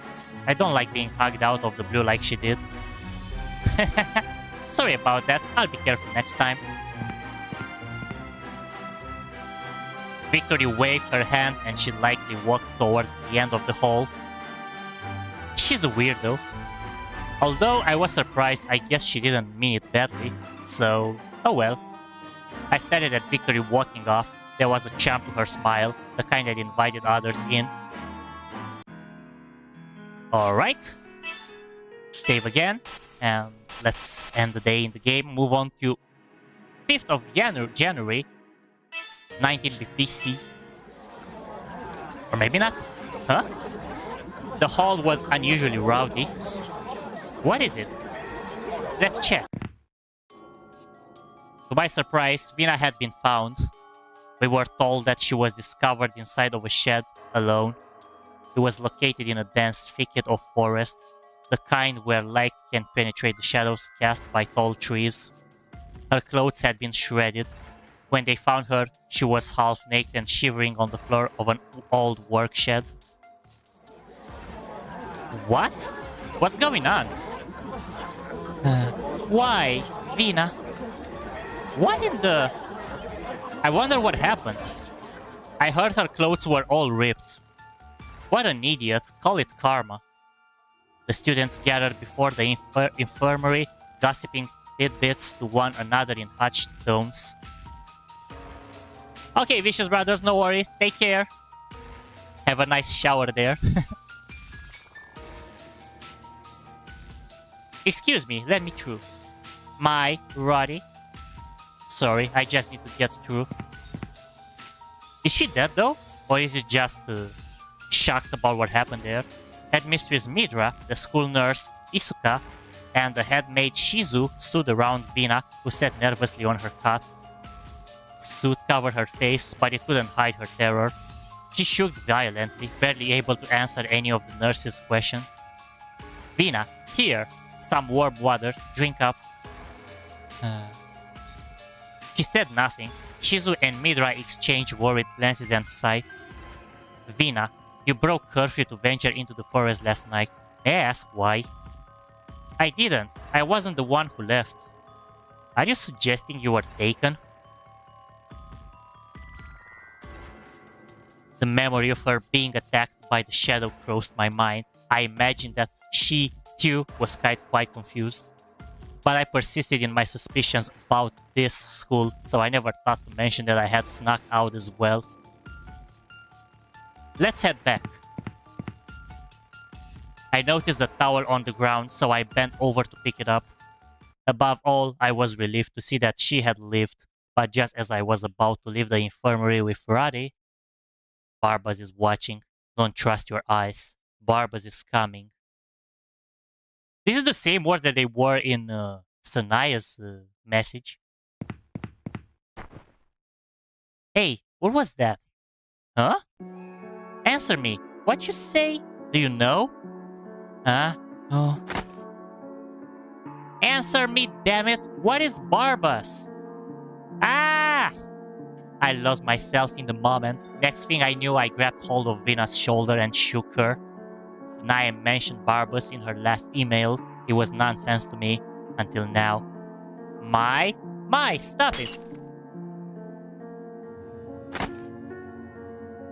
Tell me, spit it out. You hear me? What is Barbas? When is it coming? My!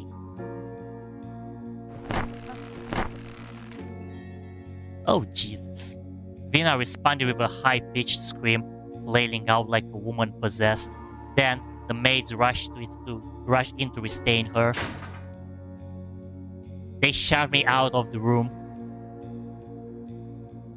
Yeah! Where is my sister? Return to your room. As I retaliated, Headmistress Midra slapped me across the face. Ah! I threw the towel in my hand on the ground and stormed away. I will only repeat myself once more. You are forbidden from leaving your rooms past midnight. Have I made myself clear?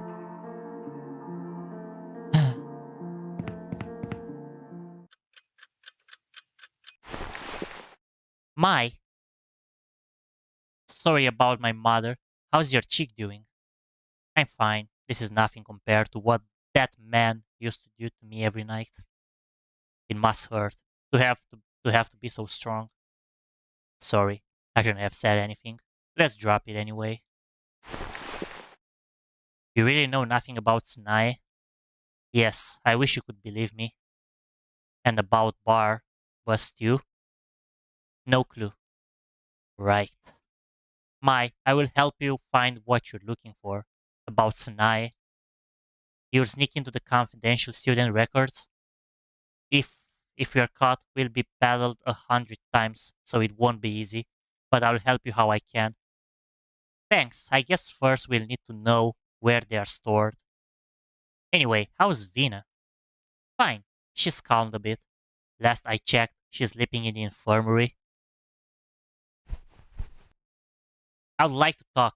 Mai, can I sit on your bed? Well, that's cute. You never bothered to wait for my answer. Even if I said no, you'd come in anyway. True. Your bed's cozy. It's warm. Smells like you, Mai. So why do you want to sit on my bed? Oh, sorry. Just wanted to chat. Mai, about Mom. I mean, headmistress. You haven't talked to her on one-on-one yet, have you? Nope. Knew it. I wanted you to know more about her. Roddy rested her forehead on my back before going on at length about the headmistress. Disciplinarian or not, it seemed she invested true effort or endowment. The government had been less generous with their grants, so Mitra worked hard to secure donations. She keeps Wordsworth alive. When I was younger, I was struck by a car in town. I blacked out, so I don't remember much. But I do remember her going around in the middle of the night looking for a doctor. I wasn't in a good shape. I was fighting for my life, so she ran to the church, pleading with them, "Please save my daughter." She prayed all night to Elstrain. 2 days later, I woke up. My mother slapped me, but then she broke down and held me tighter than ever. So I think when my mother hits you, it's an expression of love. Harsh, I admit. I hope you don't take it too personally. She's nothing like my parents, yet she can't be too bad. I'm proud to be her daughter. Lately though, she's been acting strange. I think she's stressed about something. It scares me sometimes. With what happened to Vina, I'm starting to think this school really is haunted. The midnight curfew wasn't a thing until last year. I see. That's odd. We'll come back to this tomorrow. I'm sleepy. I grabbed my alarm clock and showed its face to Roddy. Let's hit the sack before midnight. Okay, could I sleep here? No, you fidget too much. You'll knock me out of my own bed. Oh, really? Man, that's embarrassing. Roddy hopped out of my bed and climbed into her own. Today I learned a little about the headmistress, but that shed no light on where Sanaya could be. I can't be picky. There is too many factors at play. I shut my eyes and went to sleep. Sorry, Blackie, what a crash course refresher. I'm surprised I remember as much. Well, you know already much than I do, as I only know a few words and that's it. Can't make sentences in that language.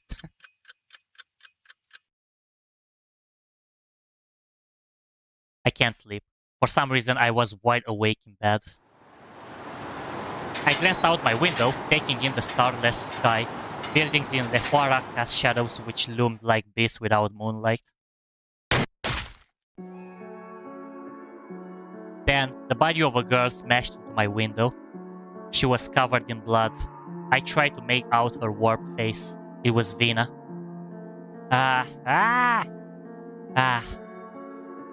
As Vina's contorted face pressed into the glass, her eyes glared at me vengefully. Glare, glare, glare, glare. But in the blink of an eye, she disappeared. Outside my window, I could see only the starless sky and building shadows. What was that? A hallucination? I shot up from bed and gazed around my room frantically.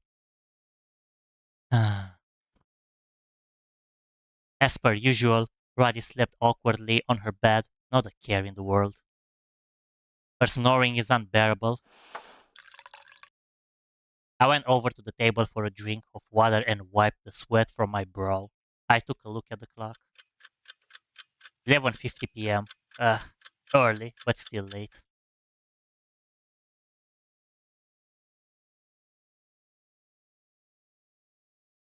Out of curiosity, how long did it take you to learn English, Blackie? You're extremely fluent compared to other Romanians I've met. Well, I've been speaking the language since I was a kid. Fewer words in the beginning, more average and more experience than professional language speaking after. Like I took courses, I took exams. I even took Cambridge exam when I was in high school. It's been a few years since that, but I've been mastering it easily year after year. Probably this is why. And yeah, probably because of the fact that I'm speaking faster, can actually says that I'm actually fluent in it. So maybe that might actually be the reason. There are still words that I have no idea what they mean, or there are words that I actually know them what they do in English, but I don't know in my actual main language, and this is weird, but it is the truth, honestly. So I guess it is what it is. All right, let's move on to the game. Huh? I heard someone speaking outside of my room. Who could be up this late? I opened the door to find no one, but I tiptoed to the stairs because I sensed someone. I took a peek downstairs, and it was head maid Shizu. She was dragging Vina, who seemed to be resisting as she was pulled through the front door. What's going on? So much for the curfew. It was almost midnight. I returned promptly to my room, changed my attire, and decided to follow them.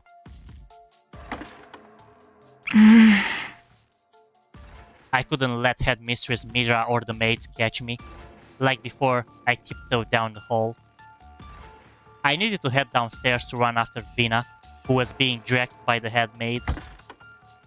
Just past this corner.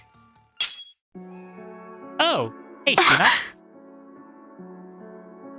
A maid with a sunken face stood there, holding a knife. Oh, what? Sheena? Is she evil in this game?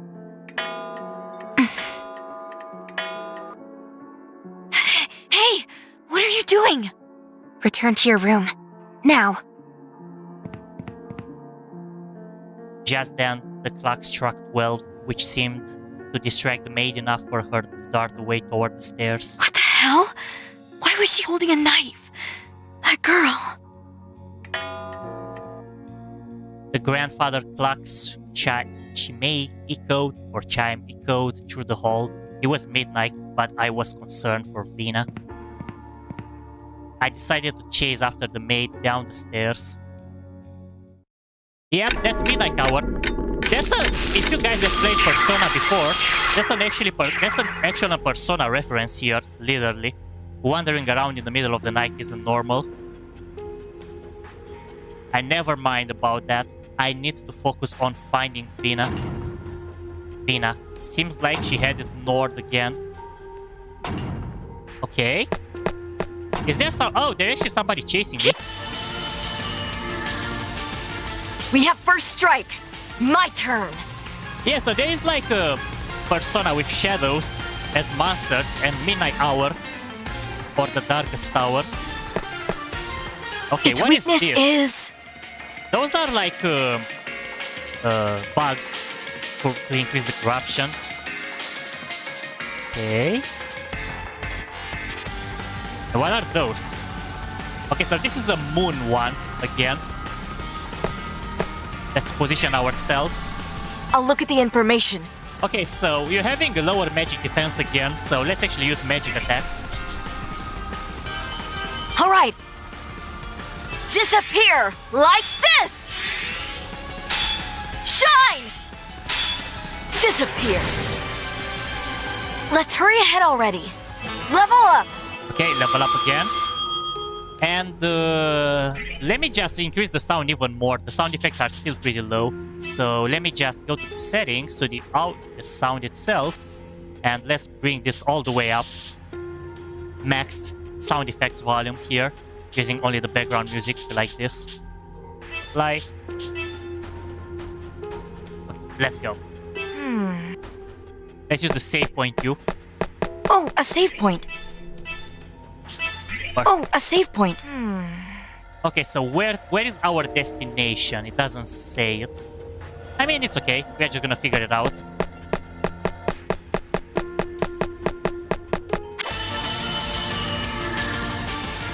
Be careful. Here I go. Its weakness is... Okay. Magic attack increase. You know what? Let's take one. Cursed bug. A cursed bug contains effects set within certain bad areas. If the player step on it, various effects can occur. Press RT to display the screen of the bug details. Oh, okay. That's actually good. Good to know. All right. Good.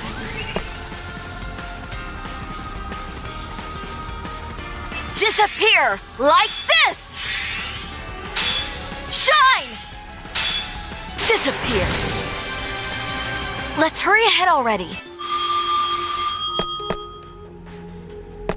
Why does it sound like there is a phone in here, even though there is no... Oh, wait, there actually is a phone. Ah, what is that thing? A phone booth that connects to another world. Once a specific condition is fulfilled, you might be able to do something with it. Okay. Breaking. So executing a symbol attack on a certain windows or cars can produce certain effects. Breaking these things, however, could cause some unwanted attention. Be careful. Okay. Interesting. You can actually interact with the environment more.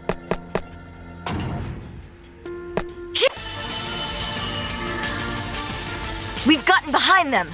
Here I go. Its Okay, weakness so what are is... you? It's a sun one. I don't have any sun attacks. So I think I'm gonna just have to probably use the normal attacks. All right. Probably use some wall attacks too in the process. Ha! Eat this. Get out of here. Knockbacks. A knockback occurs when you blast. Okay, I'm not gonna read this. I already know. I feel power overflowing. During a battle, enemies may inflict various effects, making disadvantages for the player. Depending on the status effects, it will continue even after the battle, so when you notice it, be sure to treat it. My body's... Here I go. Okay, then in this case, medic.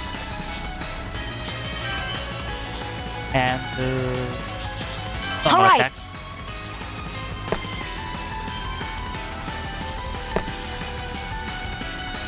Can I cover them both? Okay, there we go. I'll heal you. Eat this. I'm powered up. I've got no strength. Here I go. All right.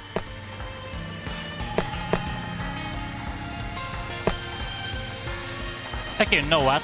Let me check something. Use a medic and blackish. All right. I'll heal you. Eat this. Fly. Power's overflowing. Okay, that worked out. Defeated. Sanae, wait for me. Yes, I've gotten better. Okay, we got level 4. At least the stats are increased back when you are leveling up. So I don't have to actually use items. There's a PC here. I'll examine this.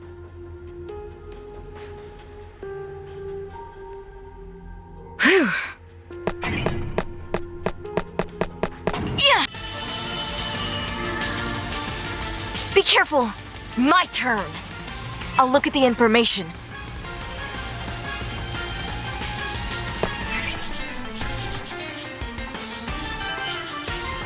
All right. I'll go. I feel power overflowing. Shine! Phew. Defeated. I'm powered up. My turn.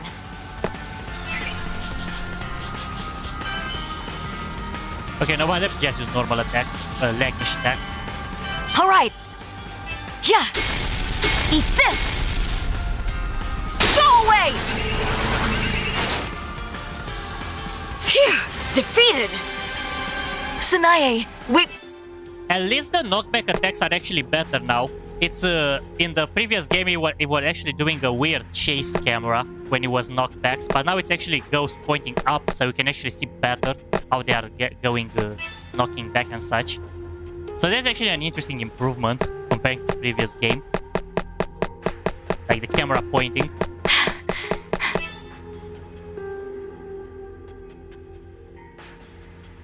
There's a PC here.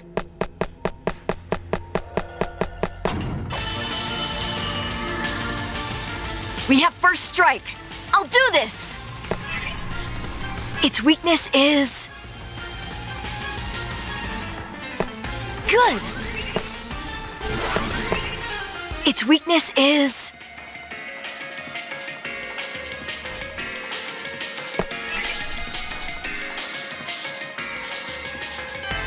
all right. Ha! Yeah! Get out of here! Disappear. We won pretty easily. I've gotten stronger. Okay, level 5 already. This is good.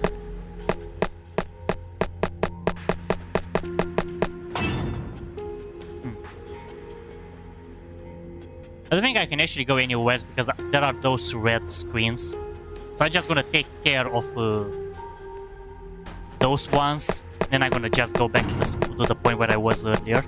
Looking for items in the process.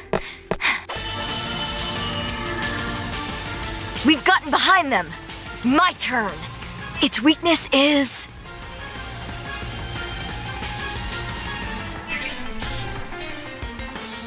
all right. Shine! Shine! Shine! This is the end. I'll do this. Okay. I'll look at the information. Okay, so defense and match defense is the same for this one. So it doesn't matter what I'm using that much. All right. Yeah. Yeah. Get out of here! I can use this. Disappear. We won. Let's... Oh, no worries about it. I only said that I've been speaking English since my childhood, and I've been progressing it over and over. Yeah. So I kind of said it a pretty long version back there, Yeah. but it's fine. That's the shorter Yeah. one. You could always like this one is blocked here. Okay, never mind. How I started it. Battle. My turn. If you want, you can just like rewatch the stream and you check where you answered it, and when I said it, the longer version.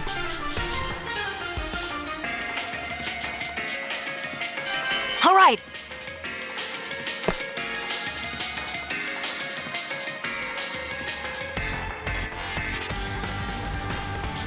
All right. Shine! Disappear like this! Disappear. My turn.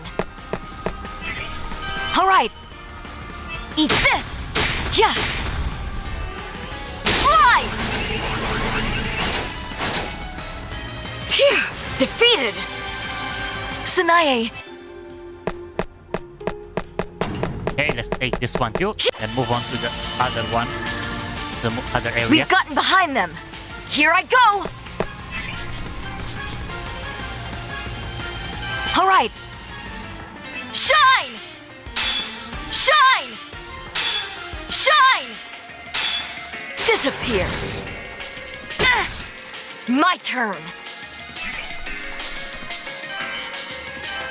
All right. All right. I'll heal you. Yeah. Here I go. All right. All right. Yeah. Yeah. Get out of here. Phew. Defeated. I win. I've gotten stronger. Okay, we got the new skills, Faltia. What's that gonna do? We're gonna see it probably in the battle.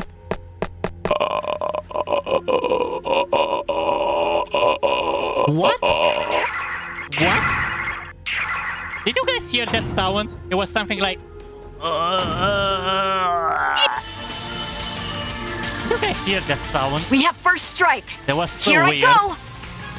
And it was actually... We could actually hear it while the new area was loading.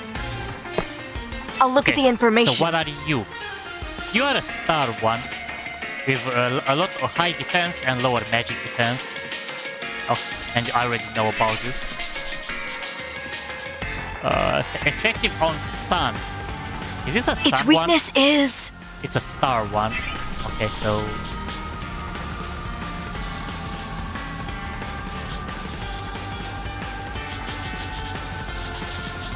Weird.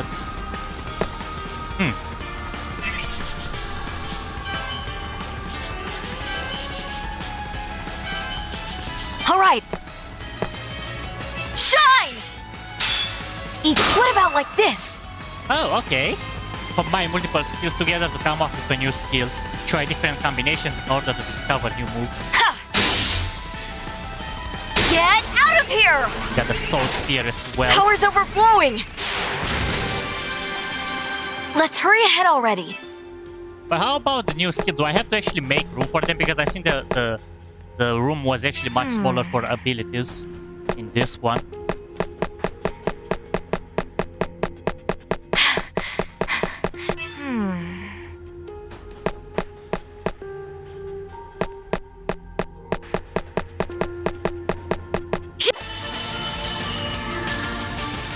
We've gotten behind them. I'll do this! Okay, no, the items are here. The skills are here, all of them. You just have to like lower the scroll.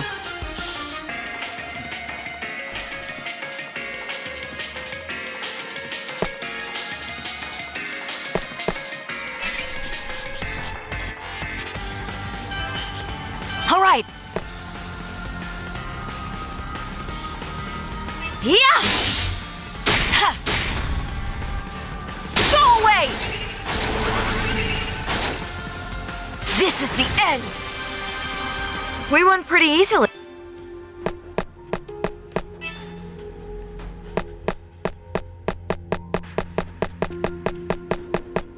Okay, there's a computer in here.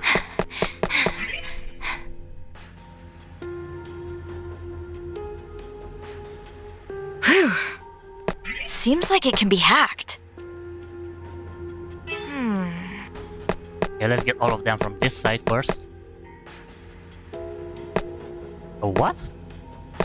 Oh, there it is. A small bug. Here I go! Here I go! I'll look at the information. Good!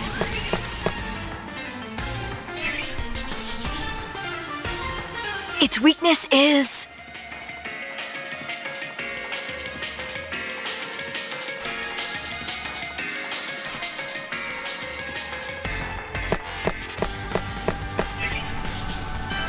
All right.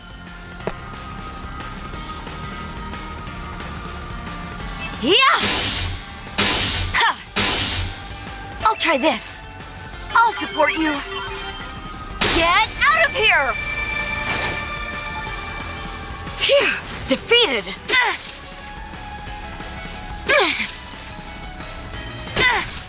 My Hey, turn. That's a lot of damage. And in this case, wait, is Its it gonna weakness heal up? is... Yep, that's gonna fully recover my HP.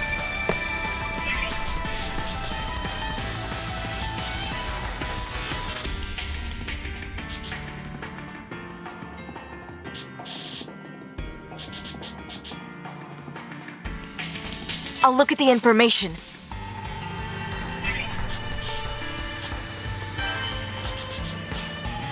All right.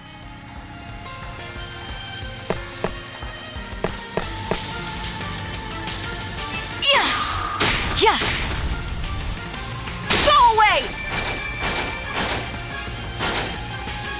Disappear. I feel power overflowing. Here I go. All right. Yeah. Ha. Fly! Power's overflowing. We won. Let's level up. Alright, new level, and an item is waiting us here at the end of the hallway. Here I go. My turn. Okay, I'll look what at were the you again? information. Okay, that's a star one and a moon one. Okay. All right.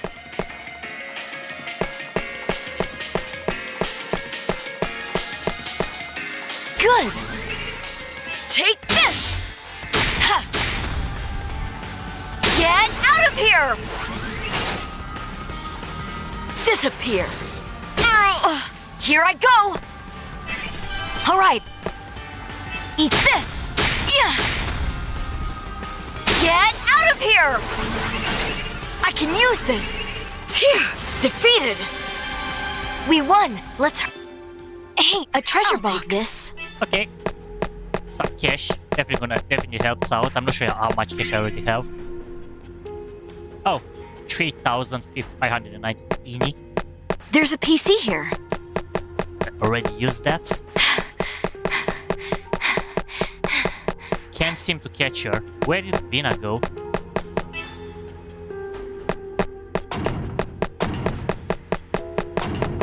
Something's here. Speed bracelet. Let me equip it. Equipment. There it is. Oh, okay. I already have a normal bracelet. Ah, it's fine. I don't think I'm not gonna use it. Probably gonna use it on another character if I'm gonna have to be having in the party.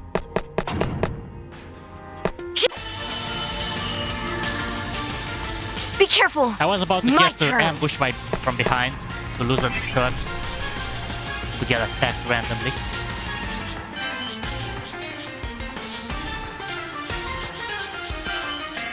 All right. Shine! Ha! Get out of here! Power's overflowing. I feel power overflowing. Okay, David. Thanks for letting me know. If I'm gonna think of something, I will tell you. All right. Get better. Shine! Shine! Disappear. We won. I've gotten stronger.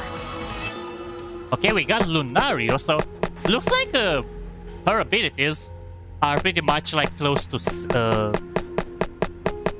pretty much like similar to Shina in a way.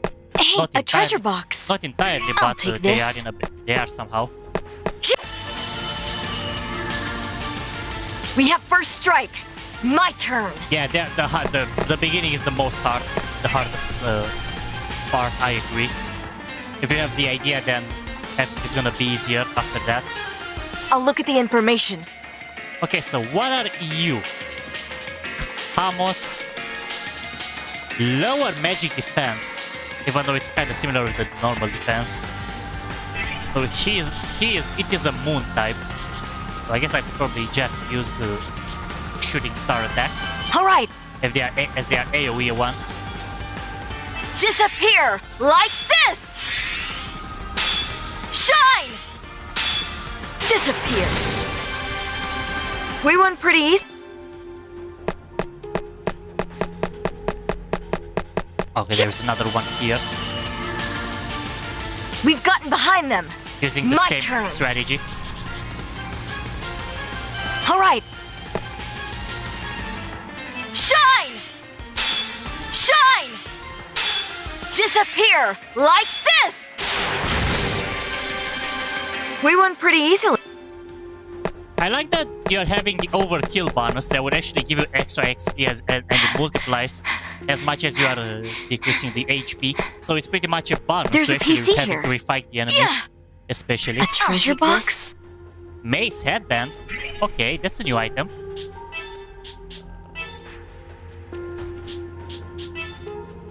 Wow, everything is actually increasing the stats. Let me get this as well.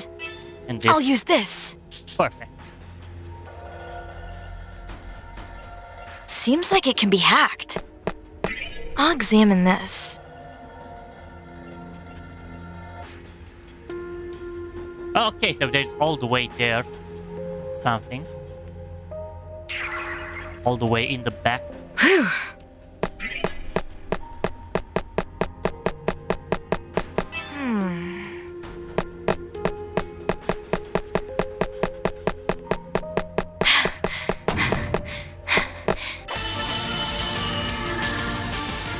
Be careful. My turn. All right. Shine! Disappear like this! This is the end. We won pretty easily. Yes, I've gotten better. Alright. I need to actually take advantage of the overkill thingy. That helps me leveling up easier. Much easier than I should. Oh, a save point. Yeah. Hey, a treasure box. I'll take this. I have no idea where I am now. But it looks like there might be a hidden item or something in here, so I'm gonna look. Yep, there actually is. Silver hatchet. Wow, thank God I actually came here. Let's see how proper this item is. Yep, pretty proper. I'll use this. This is the power of exploring, guys. Sometimes you can miss items. I'm glad I actually took this route. I should be a little bit stronger in battle now with this. Oh, a save point. Oh, a save point. Okay, let's see how strong I am now with the new weapon. Be careful. My turn. All right. Shine! Disappear like this! Yep. Defeated. 10 multiplier. We won pretty easy. I got almost the same amount of XP that I actually got from the overkill. That's...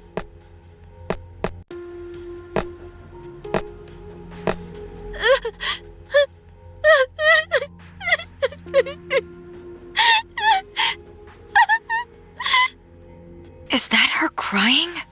Where is that coming from? Man, I can't find her.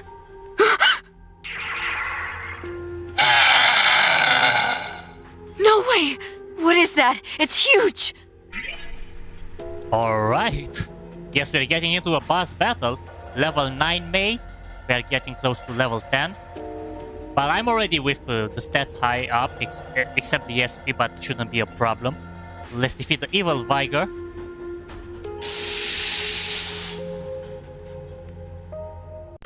Hopefully it's not gonna be an issue. This seems dangerous. My Definitely. turn. Its weakness is... Alright, HP 2000, so that's actually definitely a higher one.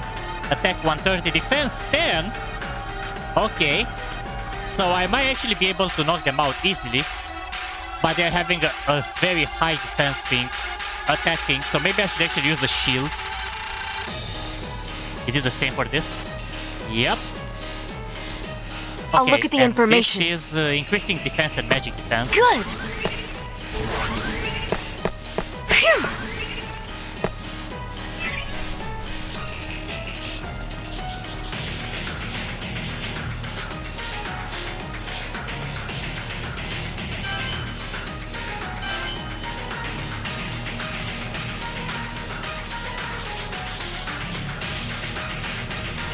I'll look at the information.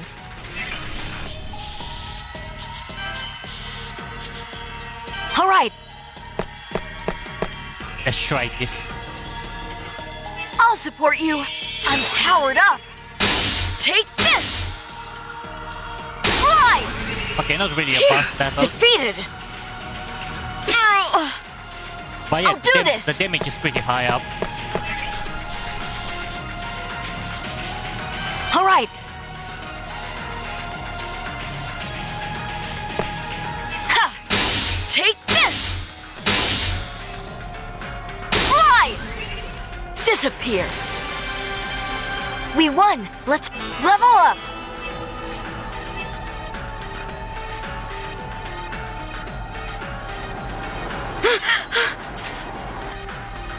Huh? What was I doing? I realized I had blacked out. I awoke on a curb in the middle of town. What happened?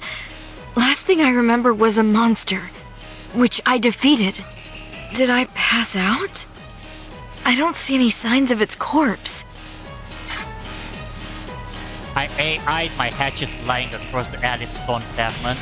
I picked it up and gave a cursory glance around. No monster in sight. I'm covered in blood.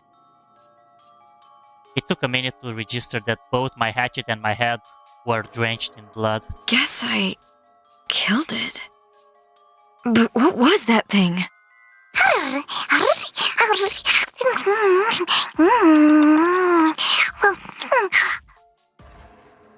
And this thing, why is it following me? Is it a buggy like it was in the first game? Shoo! Shoo! Go away! Yep, it's a buggy and it's feeding on the corpses, just like in the first game. After confirming the beast was dead, I left the scene. For a while, I meandered through Choara's alleys until I found a girl sprawled across the ground. Those pajamas. It's Vina. What's she doing sleeping in the alley? But Venus was still as a rock, laying face down. Both of her hands were bound. She was dead. I could recall being with Vina, hearing her speak. She was alive, I saw her, but here she lay as an object, silent. The sight of her disgusted me. My stomach tightened up into a knot, and I had to stop myself from vomiting. This has to be a joke, right? What the hell? What happened?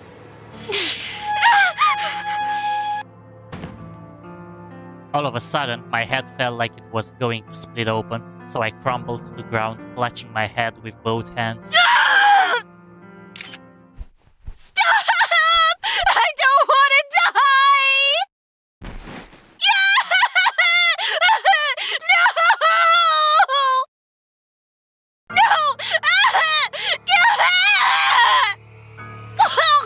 No! What?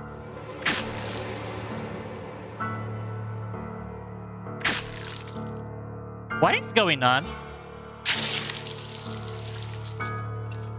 Were all those monsters hallucinations? This is creepy. No! Okay, maybe it wasn't actually real, but it was weird. All of a sudden, a scene of carnage assaulted my mind. The culprit slashed Vina several times with a hatchet.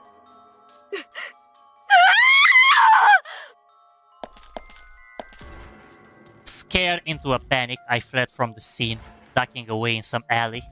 What was that? Wait, did I? No, that's impossible! I rested my head in my hands, cowering, when someone placed their hand on my shoulder. Roddy! I saw you running from the window. Let's go. It's dangerous here. I shivered as I rose up, and Roddy escorted me back to our room. Vina, did I? No, I couldn't have. But I lost consciousness. There is no way for me to tell what happened while I was out. Roddy could never hear of this. If I were to let it out, I knew that I would scream. I shut my eyes, attempting to block out the gruesome vision that haunted me. Alright! I was left to wonder what any of it meant. Did I really kill Vina? That can't be. But what credibility did I have? The scene was clear as day in my head. It felt as real as anything I had ever seen. Huh? Vina's alive, Mai.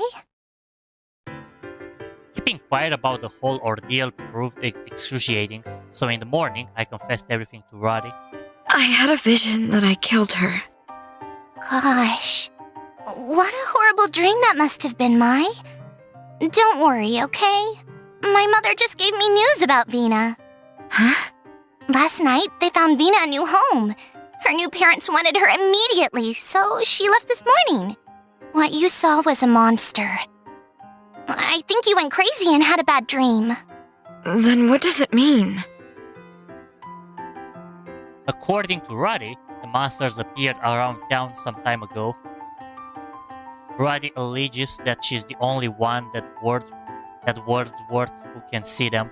Once I told her I could too, she jumped out of her chair. Having no one with whom to discuss the phenomenon was naturally stressful for her.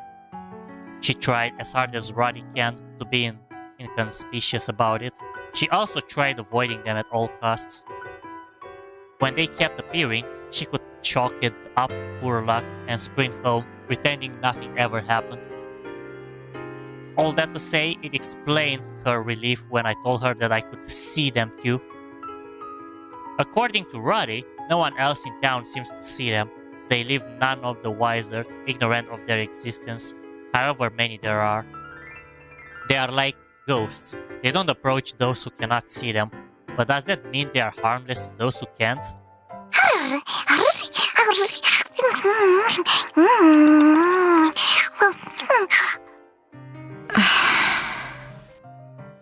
I surmise that this thing following me is one of them. No matter how often I sweated it away, it followed me. Persistent little thing. In fact, it sometimes came in handy, offering some protection whenever I entered battle. Roddy, on the other hand, was taken by its cuteness. She enjoyed poking its bum. Whatever it was imperative for me to keep my ability to see it secret. I had to make sure Roddy understood that too. Every day brings me something new to dislike about this town. The monster, the church, the townsman, everything. I can't trust anyone. If I had to sum up my feelings about Choara in one statement, it would be... just creepy. Exactly. At our instructor's command, everyone in our line firmly posed upright. It was ballet class. I grabbed the bar and balanced myself on one leg. I outstretched my other leg, bending with the tip of my toes touching my knee. Each pose invited a raised eyebrow and comment from our instructor. You're not having trouble because you're stiff, it's because you're not committing to it. Sure, but I've never done ballet. It's embarrassing. These poses aren't for me. They are better suited to someone with a nice figure. Your body is beautiful, Mai. I should know. I look at it every day. Be confident. That doesn't put me at ease. Anyway, ballet isn't for me. Ballet is something that deserves an audience. Not only do I dislike interacting with others, but I detest the spotlight. You'll get used to it. I know, I have an idea. What is it? Yeah, have some courage. Stretch your leg up. Ah, stop. Nice balance. See? You can do it, Mai. Stop. Ah! Ouch. Wah, sorry. Jeez, give it a rest.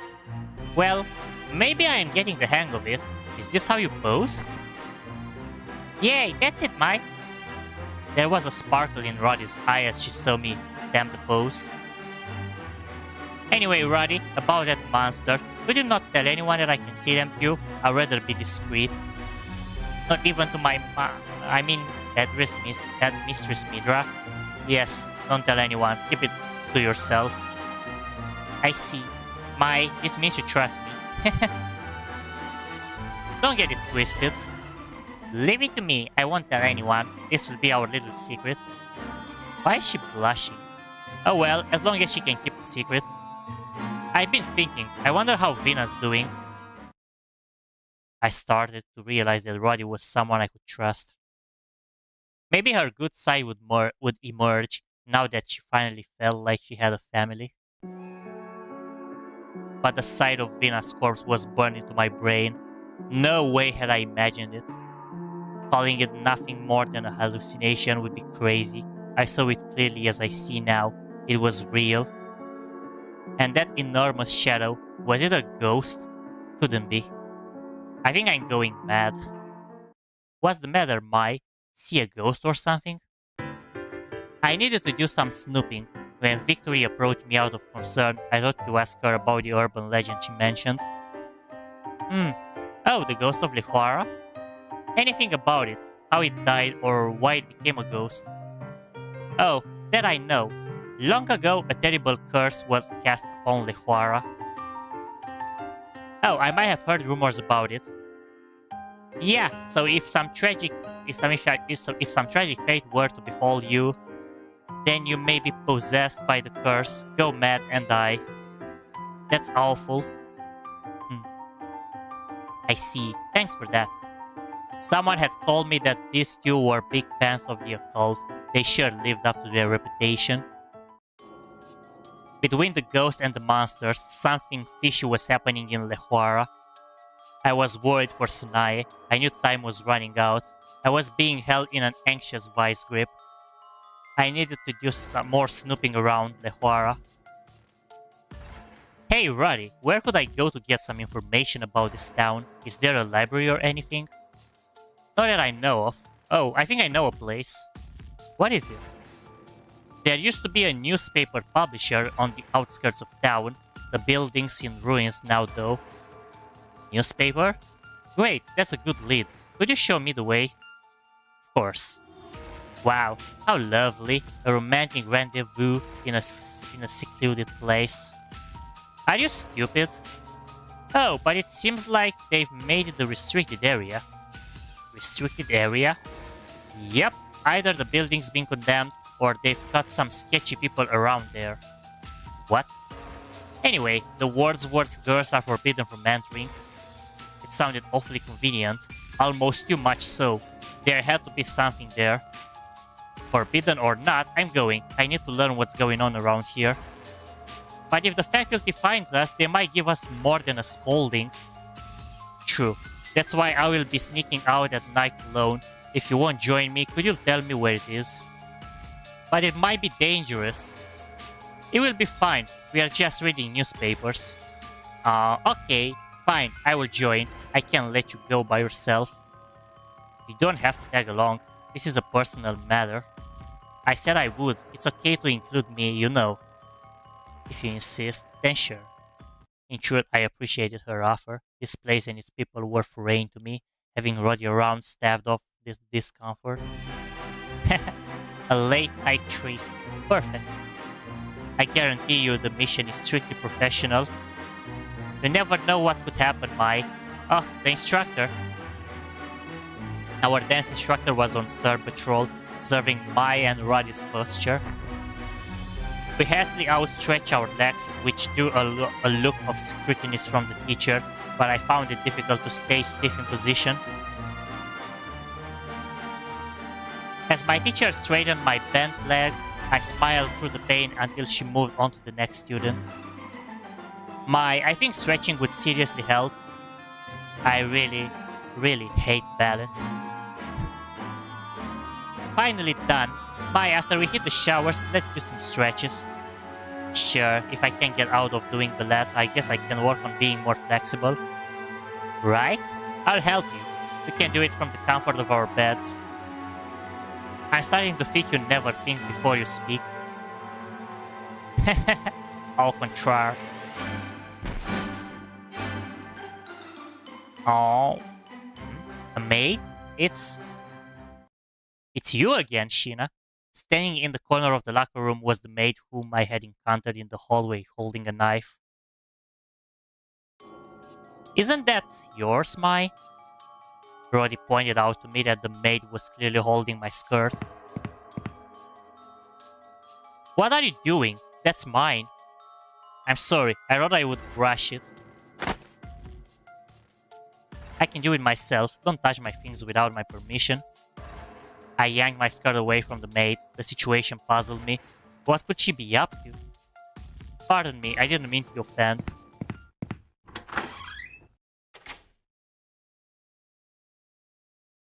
Just what is she trying to pull? Seriously, she can wait in line for your skirt like the rest of us. What value does my skirt have? Tons. I suspect there's something perverse behind it. I'm so jealous. If only I could get a whiff of that skirt. Oh no! I panicked and checked my skirt's pocket. Thankfully, I found the USB safely inside. What a relief. Glad she didn't steal it. Hey, I recognize that. What is it? Obviously, it's a USB flash drive. A US... I'm not following. Nothing special. What part of trust me don't you understand? I reminded myself that she never meant any harm, but the hesitation lingered. Okay, I will give it some thought. Come on, let's change. I'm right behind you. With a glimmer in her eye, Roddy hastily changed into a new attire. It's really weird, like how Roddy doesn't actually know anything about, I don't know, electronics, to say more like. Okay. Let me load this. And let's move on to the first floor. See what's gonna happen here, and then we are gonna move to the second floor. So much interaction to do, but let's do it. Looks like there are exclamation marks in there, so we need to do them. Roddy! Huh? Right as I heard someone yelling Roddy's name, Roddy was being body slammed. Whoa, hey, are you okay? Yeah, I'm used to it, thanks. So, Mary, what do you want to do today? The girl wrapped around Roddy's leg and was giggling happily as Roddy patted her head. Oh, is this your first time meeting her, Mai? This is Marie. She's the youngest one here. Go on, Marie, say hello. Okay. Roddy tapped on her shoulder of Marie, who was now hiding behind her.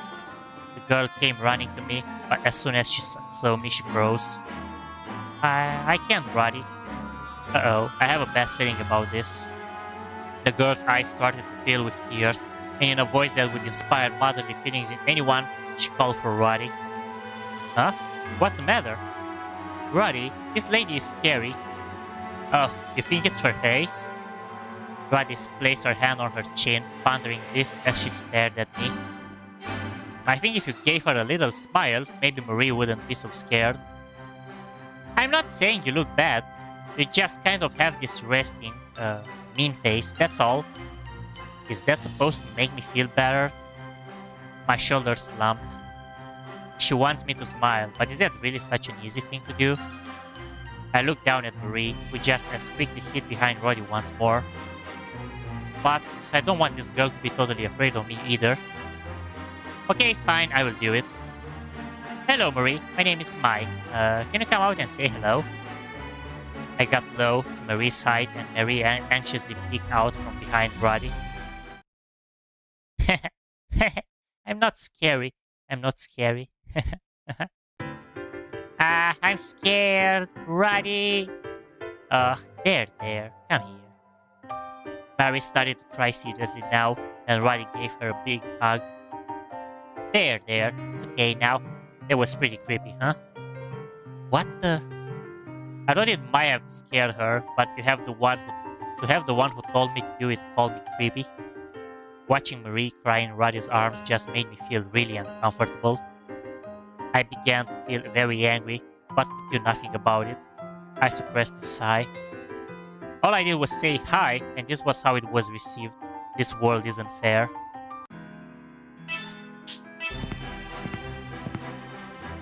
Oh? I saw someone walking towards us. Roddy stopped walking. She's coming this way. I'm sure that she wants to talk to you. Huh? I don't know her though. I was looking at this girl I would never seen before, and just as Roddy suspected, she approached me. Hello, are you Mike Toyama? Yeah? I'm Christina Serum. Sorry for talking to you like this. I wanted to introduce myself, but also to tell you something. Tell me something? Yes. Her eyes thinned and she began to speak slowly as if she was building suspense. I'm certain you came here because you had a rough past, but I just wanted to tell you that you don't need to worry. Other people have gone through similar things. If you're ever stressed about it, I want you to feel free to open up. We know what you've been through and where you're coming from. The girl, Christina, gave me a smile that told me she was very satisfied with her response. Her smiling like that was strange. Thanks, but I'm okay for now. What? If they want to lick each other's wounds, fine, but it's not for me. I declined her offer and saw that her eyes twitched. Oh, I mean, sure. Okay, got it. It's both very good and very bad that you're so honest. Roddy gave a troubled laugh. Well, in any case, take this. It's a snack. Consider it a token of our new friendship. I hope you like it. Oh, and no need to return the favor. She practically forced me to take her can of snacks. I see. Thanks. You are very welcome. Okay, have a good day, you two. Aren't you excited? Everybody loves those snacks. They are so delicious. She seems suspicious. I feel like I'm missing something here. How well do you know her, Roddy? My, really, you are so forward sometimes. Roddy pondered for a moment, as if to choose her next words very carefully. Okay, yeah, so she's not a bad girl, but she's definitely a character. We have a lot of those here. I guess she won't deny it. Roddy laughed while I sighed. Hey, do you know what's for dinner today? Huh? Someone I didn't recognize stood there and asked me out of the blue. I thought she had mistaken me for someone, but the way she smiled at me made me think she hadn't made a mistake. Hey, today's dinner. Who are you? My, that's Paula Warren. She's a very shy person. She's like this with everyone. I'm Paula Warren. Nice to meet you. Mai Toyama. Nice to meet you, Paula. Bye? Bye. That's very unique. That's pretty unique. It's not bye, it's Mai. Can you stop repeating that? Bye. Okay, got it. I already told you. How can she make such a stupid mistake? Roddy picked up on my irritation and I could tell she was starting to panic. Hey, Mai, I know where you're coming from, but Paula means well. She means well? She's an idiot. Yeah, well, I mean she does have a tendency to be a little naive. Huh? Are you talking about me? Even when I glared at her, Paula still just gave me a big, dumb smile. Nothing gets through to her, huh? I started to respect how dull she was. Then, all of a sudden, Paula looked away. Oh, there is Mary. As soon as she said that, she started to run up to Mary. She really is a free spirit. Don't you find her interesting? Not every day you meet a dumb girl like this.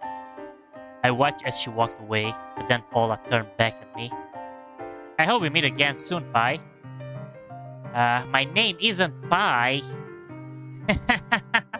She's never gonna get your name right. Next time I see her, I'll make sure that she gets it right. Okay, let me just save as I completed the first floor cutscenes. As I walked down the hall, I sensed someone following me. Roddy seemed to notice too and stopped walking. We turned around and saw a familiar face. Roddy turned around. The confused look on her face told me that she had no idea why she was being called upon. The girl approached Roddy and whispered into her ear. Okay, got it. Mike, can you hold on for a minute? Yeah, sure. Roddy seemed serious as the two of them walked towards the corner of the hall. I think that's the girl who was trying to bully me with Vina. Her name was Vic? I don't think she would have the courage to hold something on Roddy's alone, but I couldn't keep my eyes off of them. I could hear their voices a little bit as their words echoed through the hall. It's okay, if you feel guilty about it, don't. It's fine. Okay, I'm just so sorry. Why is she apologizing? I caught myself staring at them as they finished their conversation and started walking back to me. Sorry to make you wait, Mai. She would like to have a word with you. Vic seemed to shrink as Roti stood beside her, smiling. What does she want? I didn't forget what she did to me. I couldn't help but stare her down. Vic shrunk a little more in front of me. After all she did before, now she's afraid of me? Vic's breathing even began to sound rushed. Vic, are you okay? Take a deep breath. Roddy gently placed her hand on Vic's back. Pig didn't seem to acknowledge her question, quickly changing the subject. Sorry, can we try again another day? Of course, you seem a little pale. Maybe it's best if you go rest in your room. Thanks, Roddy. Before Pig walked away, she bowed to me. What was that about? So, she feels okay to come up and talk to me like a normal person now? I can't just accept that. And just look at her, playing the victim. You look annoyed. Well, of course I am. The thing is, Pig felt bad about what she did. She said that she needed to apologize to you. Is that right? Well, at least she knows what she did was bad. It was unexpected. But it really isn't the reason for me to be as nice to her as... be as nice to her as Rod is being. I think she got a little surprised because your attitude seemed to change out of the blue. I don't think she means any harm. You don't think? Well, it's not like I was ever worried about that. Besides, if she's looking at that unwell, I doubt she would actually try to pull anything. That's a good point. Maybe her breaths were getting so short because she was so nervous. Goodness my. You really were just radiating so much tension. It was electric, but not in the good sort of way. You were like some snarling electric eel. And this is coming from the girl who's been buzzing around me like a mosquito this whole time, huh? My, that's so mean of you. Anyway, when Pig comes around again, could you just try to be nice to her? I can't promise that. I sighed. Roddy admonished me. I wonder if there is anyone Roddy wouldn't be able to forgive, even if they apologize to her. Okay. So people are actually starting to notice more Mai and what she's doing. By the way, it looks like. Oh Mai, hold on. I'm going to go wash my hands. Do you want to come with me? I'm good. I'll wait for you. Go on ahead. What? Let's go together. Just hurry up. I leaned against the wall, waiting for Roddy. I immediately sensed someone's eyes on me. I turned around to see Molly glaring at me. This won't be good. I'm glad Roddy's not here.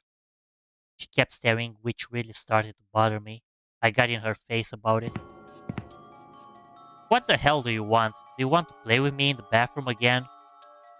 I stared her down before sharing some words with her in a rather unfriendly tone. It made her turn from me and run. She can't even fight on her own, huh? I would highly advise you quit acting like an idiot. I spat the words out at her, and she stopped. It was only a brief moment before she literally ran away. Hey, Mai, wasn't that Molly? Are you okay? Did she do something to you? No, she was being very quiet. It actually threw me off a little bit. I see. Okay, I'm glad nothing happened. Keep an eye out though, alright? Molly's been acting a little strange since Vina's been gone. We've got to be careful about her, okay? Oh. I wonder if she's trying to round up some people to try and do something mean to me. Buddy seemed worried as she was probably thinking about what Molly might do, especially since she just ran off like that. It just makes me a bit nervous. Oh, but don't worry, I'm gonna pay even closer attention to you now, okay? I'll always be with you. When you eat, when you shower, even when you use the bathroom, we can even sleep in the same bed tonight. No thank you, Roddy. You seem like even more of a problem than Molly. What? Let her come at me if that's what she wants. I'm sure I can finish whatever she might try and start. If she has the courage, then bring it on. Wait up, Mai. How can I protect you if you leave me behind? Oh my god. I was responding to Roddy, who was talking quite a bit, when I noticed someone else's voice around us. I looked to my side and saw someone that I didn't recognize. Were they trying to talk to us? Sorry, I didn't notice. Roddy wouldn't stop yapping away. She seems very meek. Her low voice and quivering eyes told me she lacked confidence. She shook her head weakly and began to speak. It's okay. Anyway, do you have a moment? No. With people like this, the moment you get involved, you end up talking on more work than you want. I went with my gut. I just thought I would be honest with her, but in an instant she began to cry. Please. It won't be good if she makes a scene here. Okay, what is it?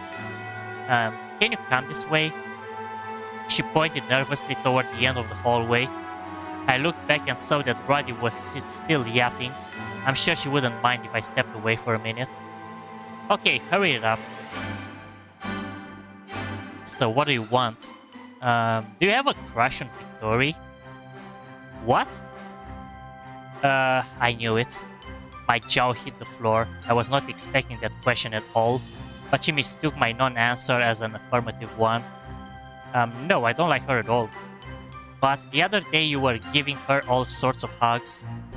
She was implying that I had been the one initiating it or that it was somehow mutual. I was upset. No, she hugged me without my consent. I didn't want it, nor did appreciate it. Oh, really? I see. So you're not going for Victory? I'm so glad. She was in her own world. The girl began to smile.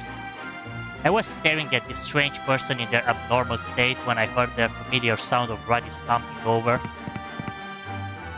I found you, Mai! I was so worried. Oh, hi, Chitsuba. Didn't know you were here.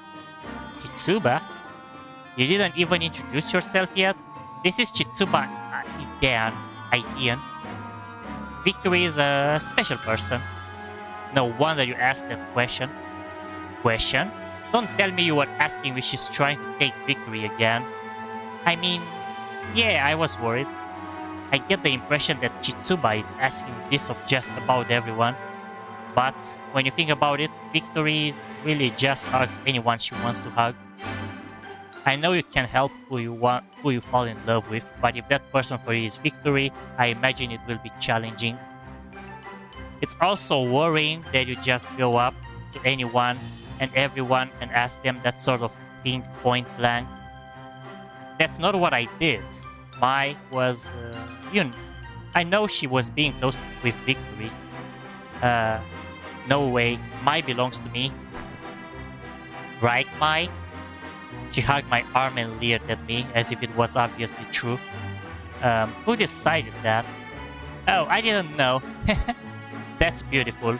Right, I mean, you two seem so close. Just like Victory and me.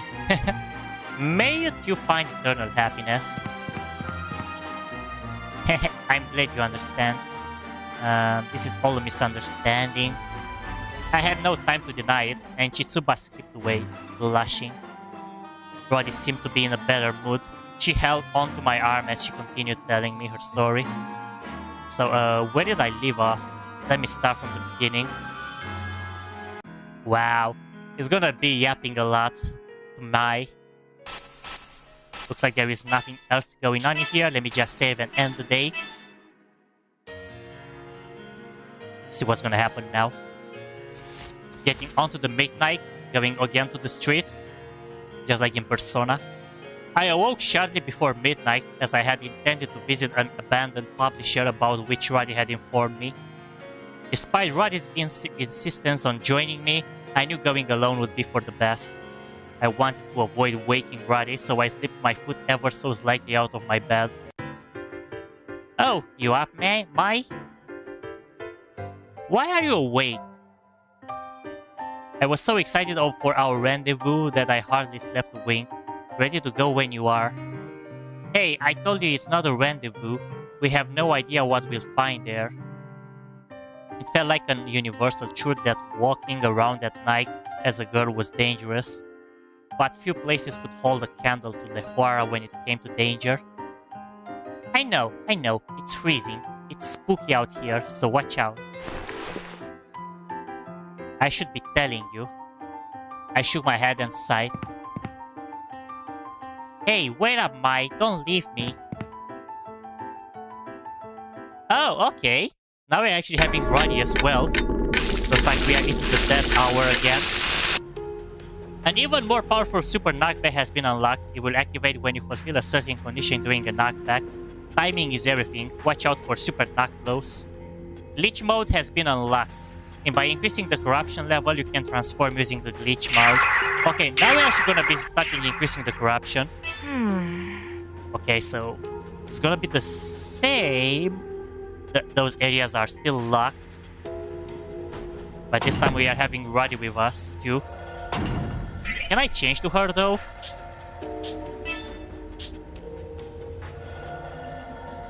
I can. Wow, okay. Yeah! Yes, we are fighting. Be careful!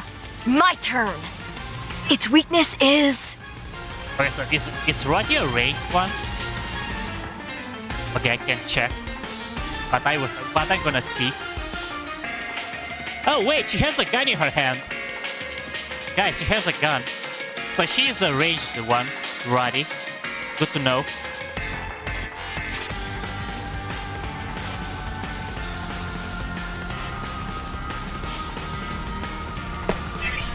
Alright. Okay, let's use one of each attacks. Alright! Freeze! Shine! Take this! I thought of something! I'll end this! Disappear! Let's hurry ahead all... Alright. Maybe I should save just in case. A save point! A save point! A save point.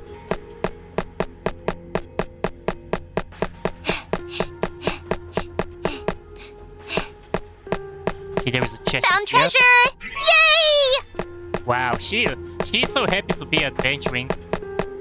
More of a happy character than the way Mai is. I know why I'm saying May, because definitely a Japanese pronunciation. Yeah! We've gotten behind them! My turn! Alright! Shine! Shine! Shine! Disappear! Let's go! Okay, now we can actually see what Roddy can do. Okay, so we're having... So she's a sun type. So moon attacks is gonna be very effective on her. So maybe we need to avoid sun attacks for Roddy. Getting info!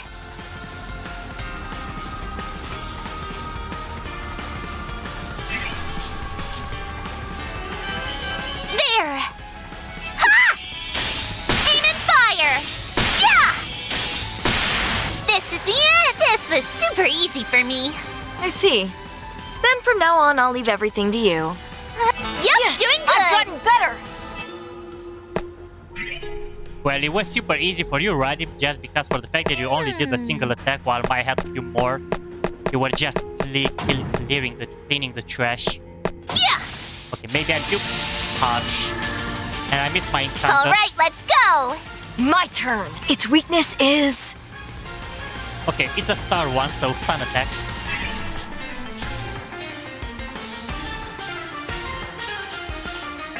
I'll look at the information. Alright! I'll end this!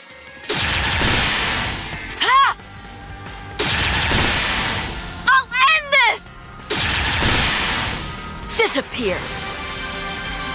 An amazing victory! You did nothing, Roddy. What do you mean? Any idea what this could be? Yay!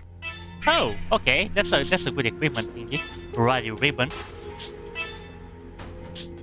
Let's give her the ribbon. Okay, I'll go with this. Okay, I'm probably gonna have to look around the area so to see if I can actually find more items for Roddy in this situation.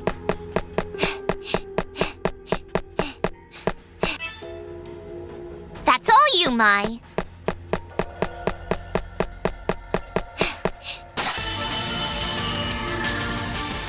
Careful! She does seem rather thin and sleeping in My the same turn! in the same bed. Yeah, she is. I think all of them are actually having a crush onto each other. Maybe they are lesbians. Who knows? David.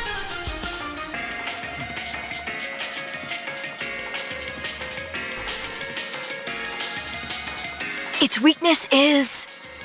Okay, star and the moon. Gonna have to be changing them. So let me try to take care of this one first. I'll look at the information. All right.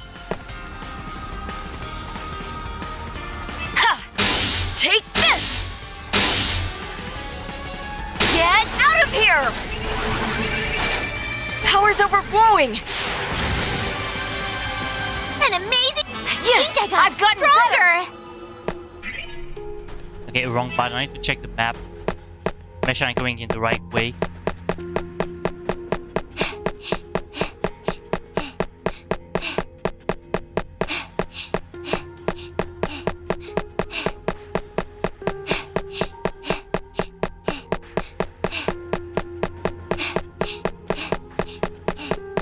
At least the painting is much Leaving it to you, Mai! is not as loud as Mai's one is, so I'm gonna be using Roddy just for that.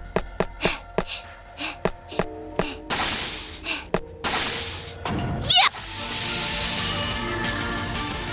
Battle! My turn! Okay, there are more of those ones here. All right. Shine! Shine! Disappear like this! It's my turn! That enemy's weakness is...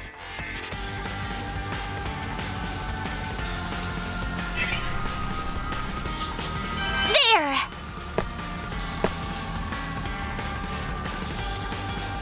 Yeah! Ha! Aim and fire! This is the end! Here I go!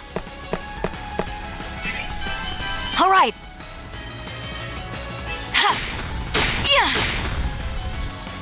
Go away! Here I go! Yeah! I can use this! Power's overflowing! I defeated it! We won! Yep, doing good! Okay, definitely we are doing good, Roddy.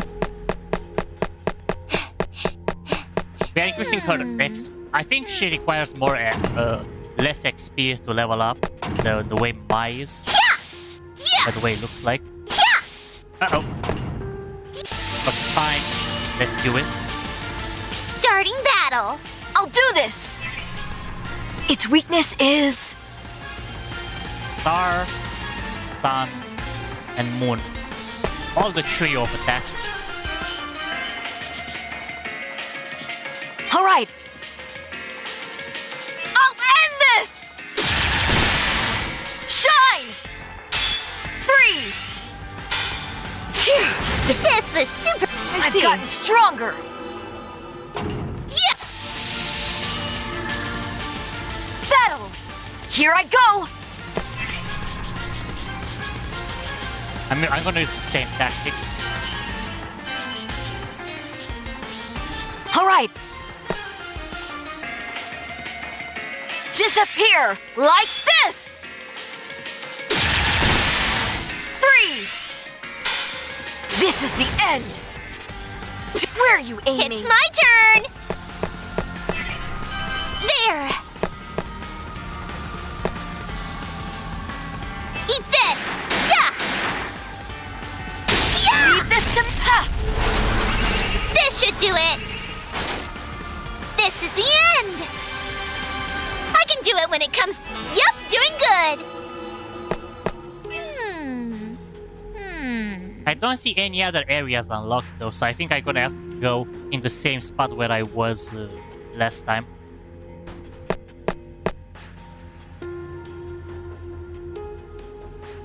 Okay, there wasn't that weird noise again. Can I save in here? Oh, I can. Perfect. There is something nefarious going on here. Huh? Why? Look around you. Haven't you noticed that haven't you noticed that it's dead? I mean, it doesn't seem like people even live here. I was unsurprised that no one else had been wandering the streets past midnight. But I could sense no life anywhere around us. Not even a house with lights on. It was like a collection of deserted dollhouses. You think there would be someone awake, you know? Well, sleeping before midnight is a tradition in Choara. That's why it's so quiet. It's custom. Custom? Yeah, that's how we've always done things. If sleeping before midnight is a custom, then what were Headmistress Mitra and the maids doing up past midnight? I knew no one at Wordsworth could be trusted. Alright, the old publisher is that way. Then Roddy casually grabbed hold of my hand. Oh, you won't resist? I surrender. Yay! At last Mai and I have made strides. Have you listened to a word I've said? Sheesh, learn to let go sometime. Not that your sass isn't cute. Me? Cute? Something's wrong with you. Mai, you're twisted. A twisted bad girl that's out past midnight. You and me both, naughty girls gotta stick together. Okay, what have I told you about thinking before you speak? Come on, Mai, let's go. The publisher's close. Roddy. Jesus, sometimes you're actually speaking a lot before thinking. Yeah! Now's our chance! Here I go! I believe that's the fun of that character. Its weakness is... Alright! Ha! Take this! Get out of here! I can use this! Disappear! Let's go!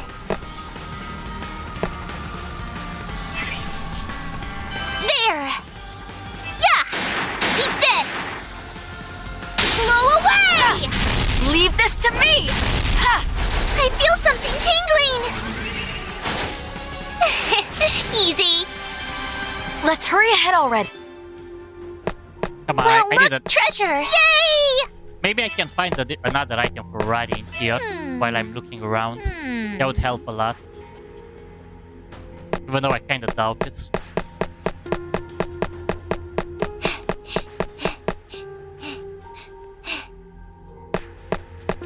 Okay, new enemies. Yeah! Yeah! Here I go! Ow. My turn! That's a very high damage. Its weakness is... So, what are you? Flying Mary, star 1. Holy Jesus, that magic defense is crazy. 550 magic defense, definitely using physical attacks on this.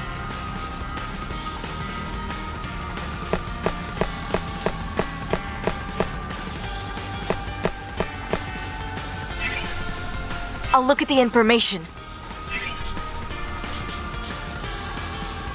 Alright, take this! Yeah! Okay, never mind, I'm actually missing all the I attacks. feel power I'll do my overflowing. best! There! Aim and fire! Ha! Aim and fire! I defeated it! That's a weird one.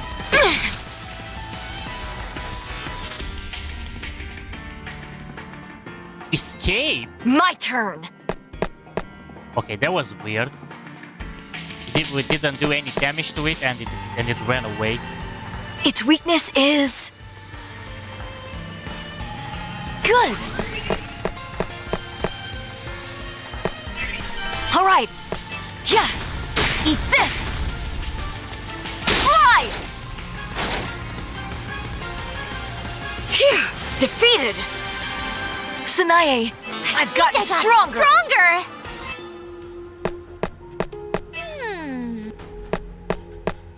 Okay, yep, no special items. See, look! Something...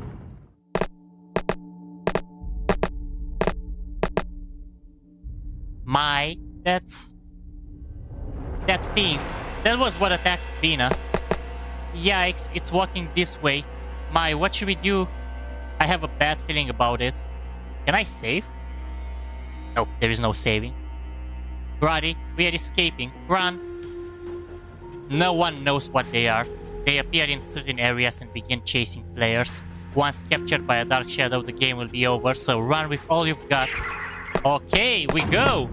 Run away! See, look!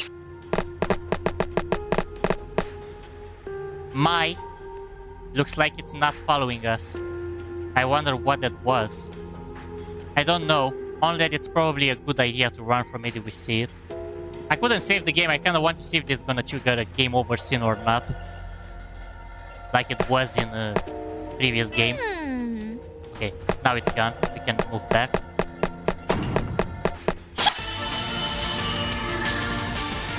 Careful! Careful! Here I go!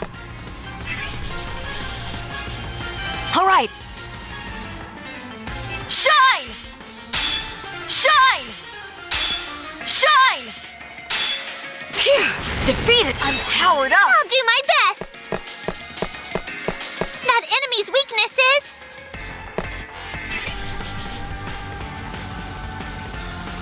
There! Phew! Eat this! Bang!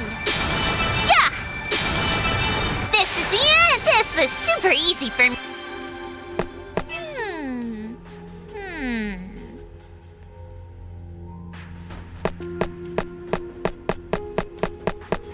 Leaving it to you, Mai!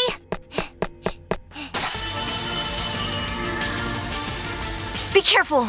My turn! I'll look at the information.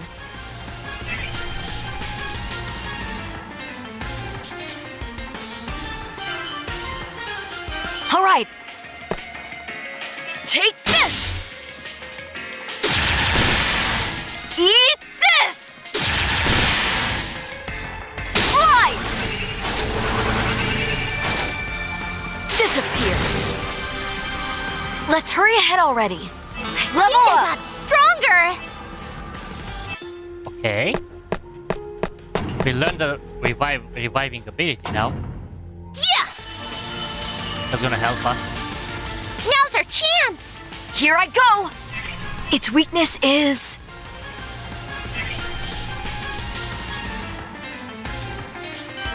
All right.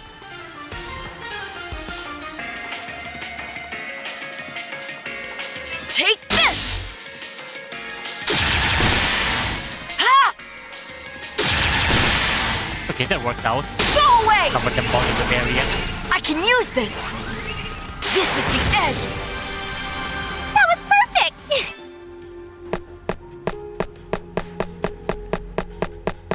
Okay, Any there is idea what something this could be? Orichalcum ring. Okay, what's that gonna be for?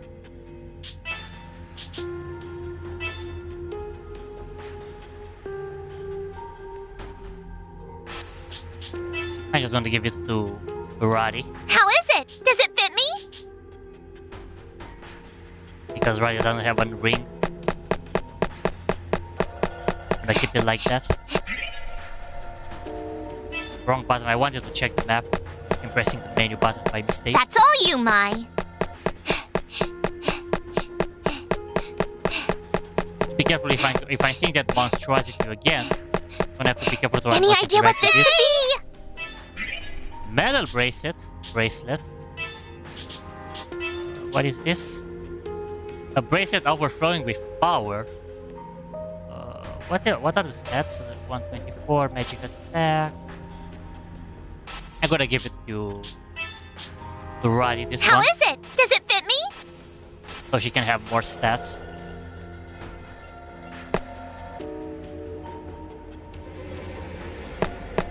Yeah! She needs that. Be careful! I'll do this!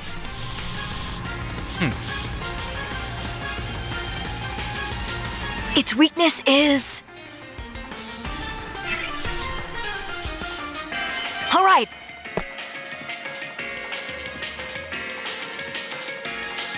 Take this!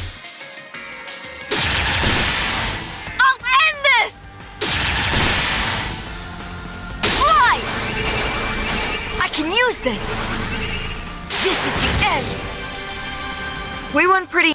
Level I up! got stronger! Yeah, we're actually increasing our levels pretty much or quickly. With the overkill thingy. Careful! Okay, it's the butterfly again. My But turn. I'll look I at don't the know exactly information. how I can actually take it because the butterfly is having a lot of defense for some reason. I'm gonna try again. All right. Take this! Yeah, this barely taking any damage. We're just gonna run away. Fly! Or maybe not. This We is got it the this end! time. An amazing victory! Yup, doing good! So it's a weak to knockbacks.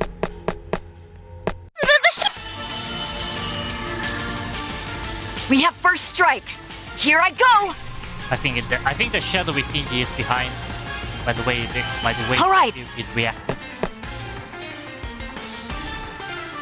Take this! I'll end this! Go away! Phew, defeated! An amazing victory! Level up! Okay, where is the shadowy thingy? It's okay. Never mind. It's gone. It's gone when we started the battle. Good to know. See, look! Something's here! Let's not check it yet. I want to save first. Then I'm gonna interact with that. Yeah!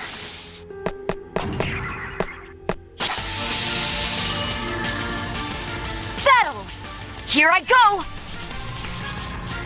All right.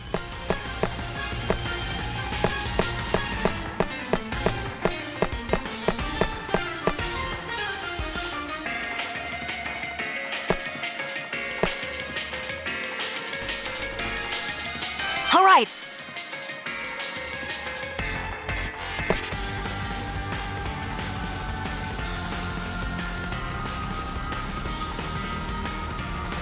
Okay, I think I'm covering all of them. Ha! Ha! Eat this! Phew, defeated! I'm powered up! It's my turn! Oh, this one was missing. But we can finish it now. There! Bang! Eat this! Blow away! My way! Leave this to me! This should do it! Easy! An amazing... I think I got stronger! Okay, let me The avoid shadow this. matter is coming! Ah, Jesus. Okay, fine. We're running. Is it still chasing? Yeah, we are still chasing. Let's trigger the cutscene in See, this look! case. Something's here!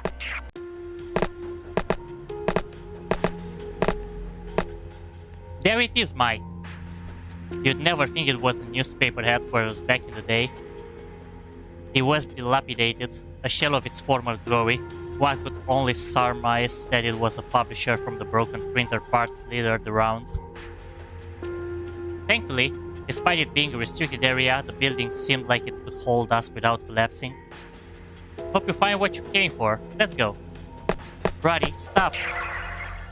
I saw something jump in the corner of my eye, so I pulled Roddy back as a reflex. Thanks, Mike. What is it? Is it an animal? Might be. That monster. It resembled no animal I had ever seen. It was bizarre, misshapen, a monster. Right? Yes, that explains why this place is restricted. What do we do, Mai? We should run, or else... We can't. Outrunning it is impossible. Stand your ground. Okay, Mai. Here it comes. Alright. Okay, I feel we leveled up last time, so we are good on health. So we should be fine. Let's do this.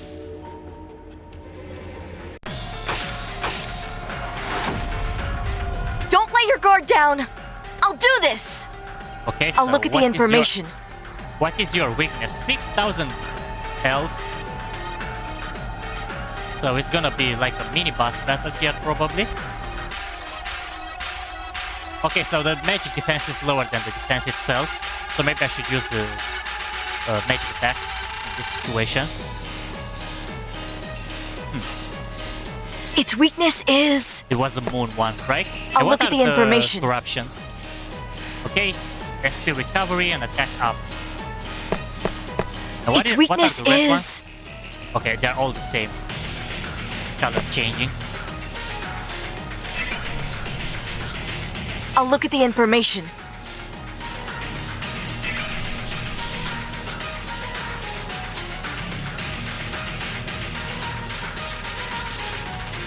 Its weakness is... Okay, it was the moon one. All right. Disappear like this! Shine! Let's go!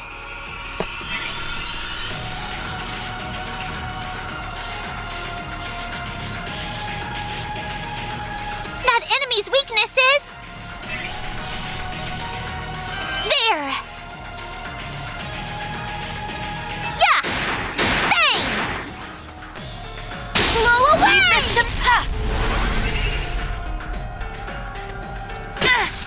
Here I go! Okay, that's a lot of damage. Let me heal up.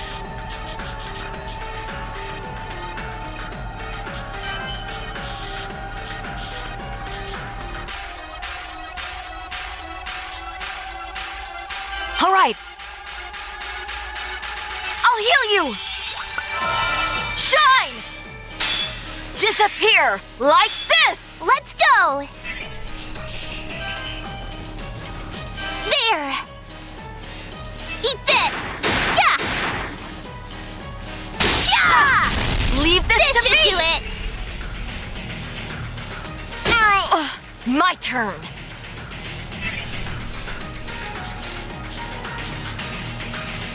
All right. Disappear like this! Shine! Disappear. Beat for victory! Okay, there we go. We got it. Phew! Made it! Yeah, it was a close call. But we did it. Hey, you have one too? The friendly monster? Whoa! This is the first I've seen it! Do you think it's friendly? The red gangly insect circled Roddy, then vanished. It disappeared. Strange. It's dusty here. It's been deserted for a while. No one's allowed to come here. Hey, what happened to whoever used to work here? Well, these are only rumors, but I hear they passed away. Passed away? Indeed. They hanged themselves. What? Wish I never asked.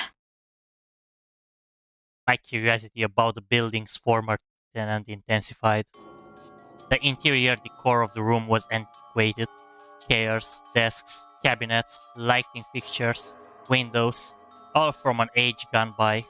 How old is this stuff? Certainly old-fashioned. Maybe these documents can point us in the right direction. Using dark magic. Floor design. Some of the pages are torn. I can't read them. Dark magic? Sounds creepy. My! There's an article here. It's hard to tell when this article was written, since it's been cut out from the original source. My gaze shifted around the room until I spotted a printed list that sat upon a stack of old newspapers. The Choara mass disappearance list. This is a list of missing persons from some mass disappearance. Wow, there's so many. It was an intimidating number. I lost count halfway down the page. I started parsing through the documents laying around, but most of them were about the occult, not information I needed. Hey, look at this! What'd you find? Hey, that's... Clutched in Roddy's hand was a dusty laptop. It betrayed the antique decor of the room. Strange to encounter a modern piece of technology in a place like this. Roddy, however, was oblivious to this. It was as if she had no idea what she held. It's thin, wide. Must be a lunchbox, right? No, it's a laptop. A lap? What? It felt pointless at the moment to explain, so I quietly took the PC from her. I booted up the laptop, which emitted a soft digital thing when I pressed the power button. It's alive. That thing is alive? Ignoring Roddy, I waited for the PC to fully boot up. Who's there? Sheena. Isn't she a maid at Wordsworth?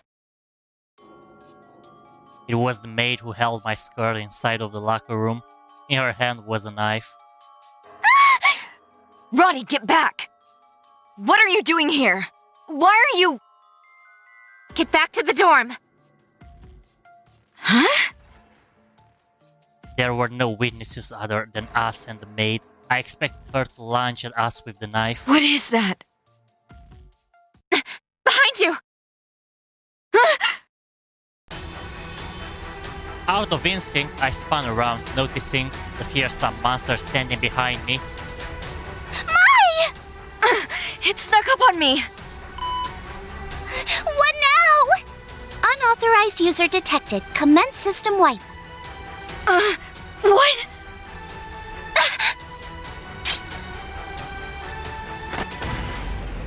The list of missing persons was wiped from the drive, and there was a big flash which knocked me and the maid back. I landed squarely on my back. When my eyes adjusted after the flash faded, I saw that the monster was gone. Ouch! What was that? Why would the laptop... What were you thinking? That was close. Roddy, are you hurt? No, I'm fine. What a lovely photograph. Are you serious? That's no photo. As I shook Roddy back to her senses, the maid rushed over to shut the laptop. Who could she be? You're the new maid who just started working at Wordsworth, right? Sheena. Ninomiya. What's that? A bomb? Looks like there's some relics of the old war around here. Like mines or explosives. Did you... save me? Is that thing really a laptop? I really shouldn't be telling you this. But that laptop is cursed. It's been altered by a genius programmer using... Iris. Oh, okay. Now that's bringing more characters from the first game. You saw it for yourself. It liquefies unknown users. It's dangerous. A laptop? That kills people? Impossible. The light flashed and it detonated. That's no PC, it's a weapon. No, that was a security protocol. Believe it or not, it's cursed. Touching it will turn you into mist. I never thought I'd find it here. It's unsafe, so I'll take it. She was practically speaking gibberish. Curses aren't real.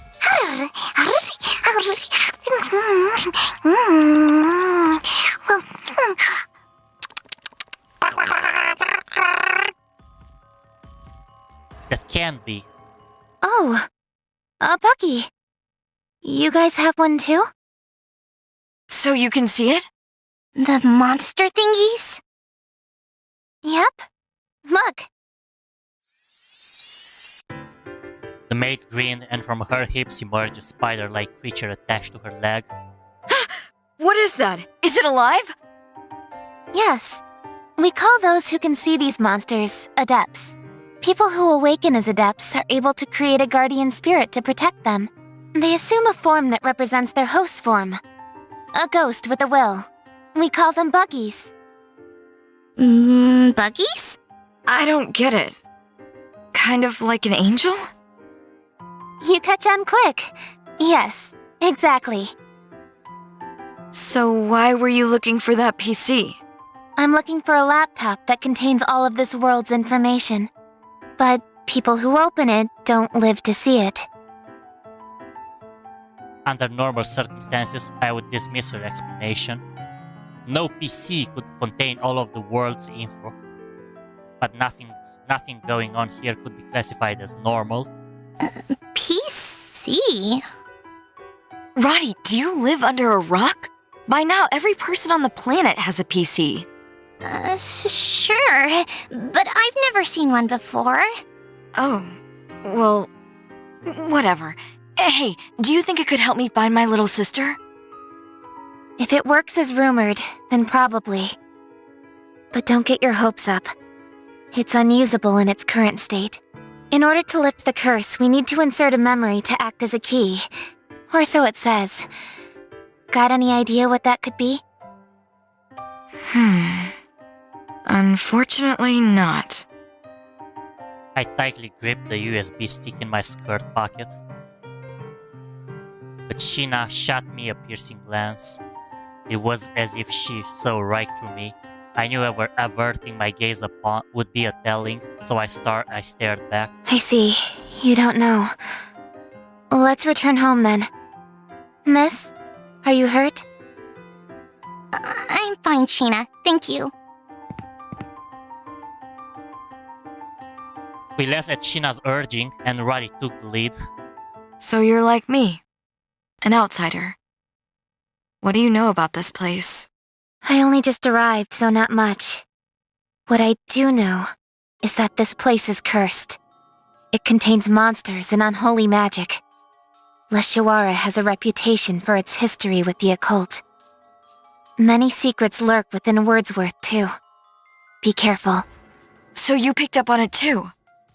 If you heard anything fishy, would you tell me? Come on, don't ignore me. As the eeriness surrounding Choara grew, my gut told me to turn and run. But until I found Sinai, I couldn't leave. Sinai, I promise I will find you. Well, that got out of control. Quickly. Well, the story is coming together, but what do you think is happening? I honestly have no idea. David? Like, seriously? Why is Sheena here? Is she on a mission? It could be that something at Enigma happened and she came inspecting the area, but at the same time, looks like Iris have done something. Like, seriously, what happened? We need to find more. Maybe we can find more information about the characters that were in the first game too as well. I kinda really don't know what to say about it. It's too early to say more like David. But it might actually been related to that laptop. And I wouldn't be shocked if that laptop is actually the laptop that we've been using around, where the game was made, like the VR MMO game, World's Odyssey, that was mentioned in the first game, would actually be in the cause of it, to say more like, because everything happened on the laptop, and it all came to life and everything. And this happened, like, from the what, if I picked on correctly, it says something that all of those things happened a year ago, and it could be the same laptop that it was in the first game. So yeah, I have questions, and this game has a very good gift of giving us more questions than answers. Very, very intriguing indeed. Technology is missing for a reason, and it's really weird. Okay, that's actually a valid point, David. Did you notice that Roddy doesn't actually know anything about technology? Like, even like Mai said Have you been living under a rock? There was a valid point because Roti doesn't know what a smartphone is, doesn't know what a computer is, doesn't know what a USB is. Like, come on. Something is definitely wrong here. And I don't think Roti is like an NPC created in a VR MMO game. It doesn't look like it. And I don't think Mai or Sheena or anyone else are like actually trapped in a game. I doubt it. Literally, that's a video game here. I know Sheena is a warden. It's not a human being anymore, according to the true ending, as I mentioned in the beginning of the stream. This game is actually a sequel of the true ending of Dead End Request 1. We didn't get that ending. We got a normal kind of good ending, but not the true ending, to say more like. So yeah, it's hard to say. To be more like. They perhaps want people escaping like last time. Yeah, pretty much escaping of Le Choara. That would actually be the easiest way to move it around. Can I save it here? Yeah, I can. Thank God. Okay, let's advance the story. Oh, morning, Mai. Morning. You seem really tired. Have you not slept? Yeah, I had so much on my mind. It was so dangerous yesterday. That too, but at the end of the day, I couldn't really investigate much of this town. I'm going to be playing until I'm completing this chapter, and then I'm gonna wrap the stream off. Not sure exactly how long it's gonna be until that happens, but I noticed that every time I'm completing a chapter, I'm getting an achievement. So until this chapter is done, I'm going to be playing. Yeah, the monsters, Sheena. So much happened, we couldn't look into things. But don't push it, Mai. What are you going to do if you collapse? This is nothing. I won't like it if you collapse. So if things are tough to be... if things are tough to... Be sure to tell me, okay? I will take you to the infirmary right away. If things get tough, I will take you up on it. It's so weird that Mai is actually smiling. We always seen Mai, the cold person, and she's actually smiling to Roddy right now. That's an interesting detail. When she looks at me so concerned, I couldn't be cold to her as I usually was. Well, thank you for confirming, game. Promise. I mean, if you want, we can both say we are sick and warm each other on the bed. Ah! I feel dumb for opening up a little. I was just kidding, Mai. But I guess I feel a little better now. Thank you. You're welcome. No point in stressing. Alright. Where are you going?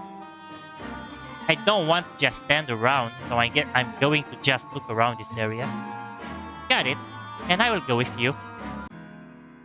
Okay. Let me save again. I know I saved earlier, but let me save one more time. Looks like we're having a lot of places to visit. So let's start with one by one. Oh, hi, Roddy. I was walking down the hall with Roddy and a girl approached her.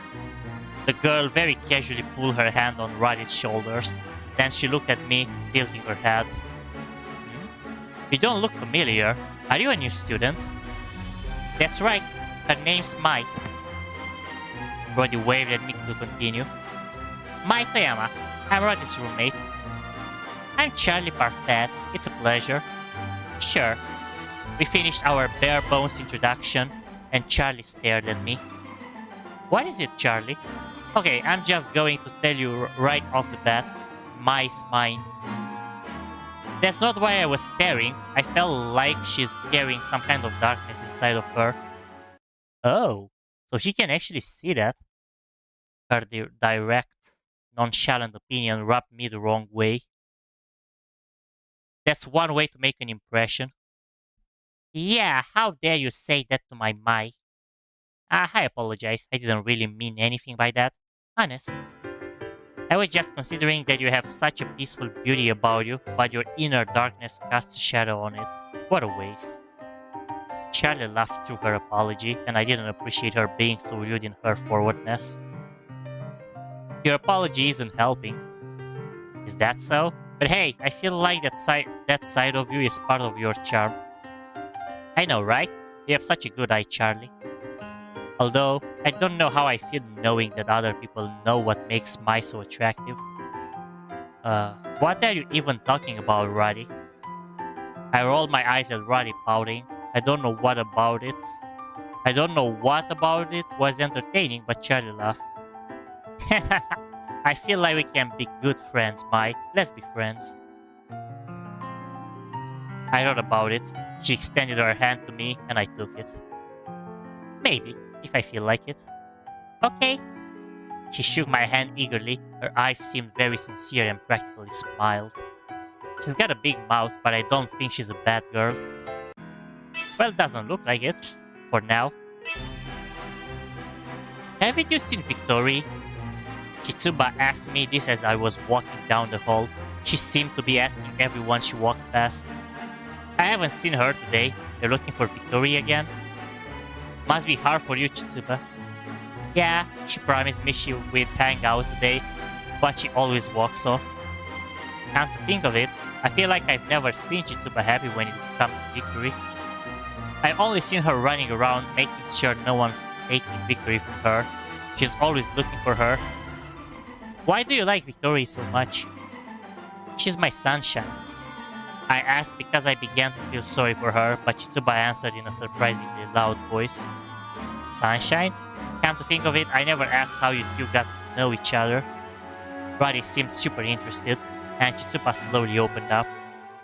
The reason I'm here is because I was unwanted child. I was an unwanted child. When I came here, I never imagined anyone would want me. I felt like no one cared about me. I was invisible to everyone. But Victory was different. She said she needed me. She was very affectionate with me, taking my hand and saying, I'm glad you're here. I was so happy. I finally met someone who accepted me. That's when I made the decision. I'm going to be with Victory forever. I don't want to part with her even a second. I will do anything to keep it that way. Tuba seemed lost in a daydream as she finished her story. Her voice resounded with the bliss she was in. But also, the way she talks about it so passionately is a little scary. I see. If you really feel all of those things, I'm sure Victory will understand someday. I hope so. Anyway, I'm going to go look again. The air feels a little lighter now. Chitsuba has a particular way about her that makes it feel so heavy. I sighed and Roddy smiled as if to gently agree with me. So, are they going out? I thought they were, but it seems to be very one-sided. It seems hard to keep Victory in one place. I just hope it doesn't become a problem.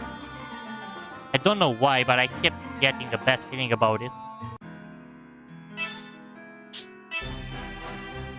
It's packed. Maybe we got here too late. Roddy and I were looking for an empty table. I'm seeing a lot of familiar faces. As I had that thought, I scanned the room and saw a girl sitting by herself. She was reading a book. I don't think I've seen her before though. Roddy, who is that? Oh, that's Colette. Colette Sheldon. As you can see, she is a lover of books. Roddy smiled to her answer. She keeps to herself a lot, but why don't I introduce you? Roddy led me by the hand to Colette's table. She didn't have to do this, but oh well. I already felt bad for bothering her while she was in the middle of reading, but Roddy didn't seem to mind. Hi, Colette. Colette's eyes rose from the pages she was reading and were set upon us. They looked increasingly uninterested.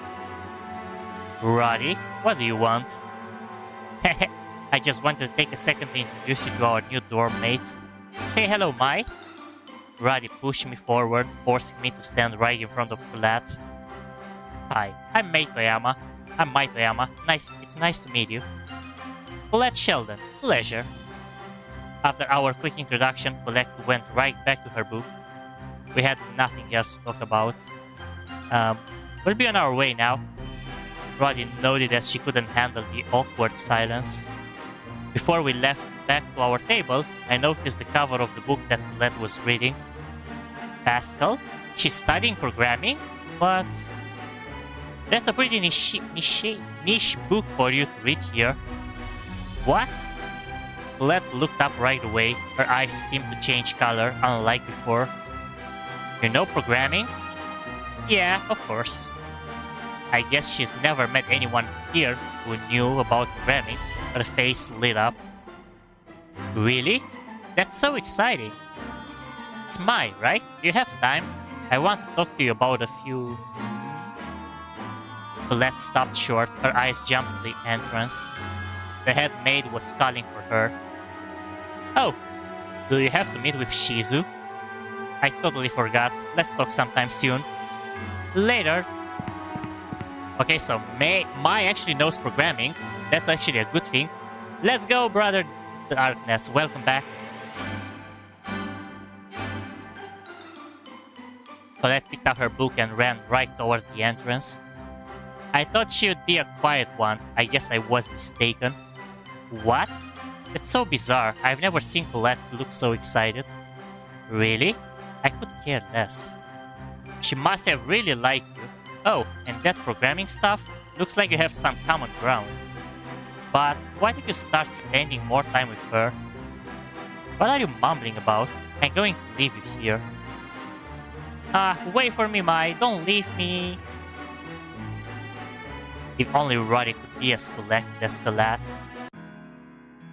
Well, that's a valid point, honestly. You are so valid with this one, Mai.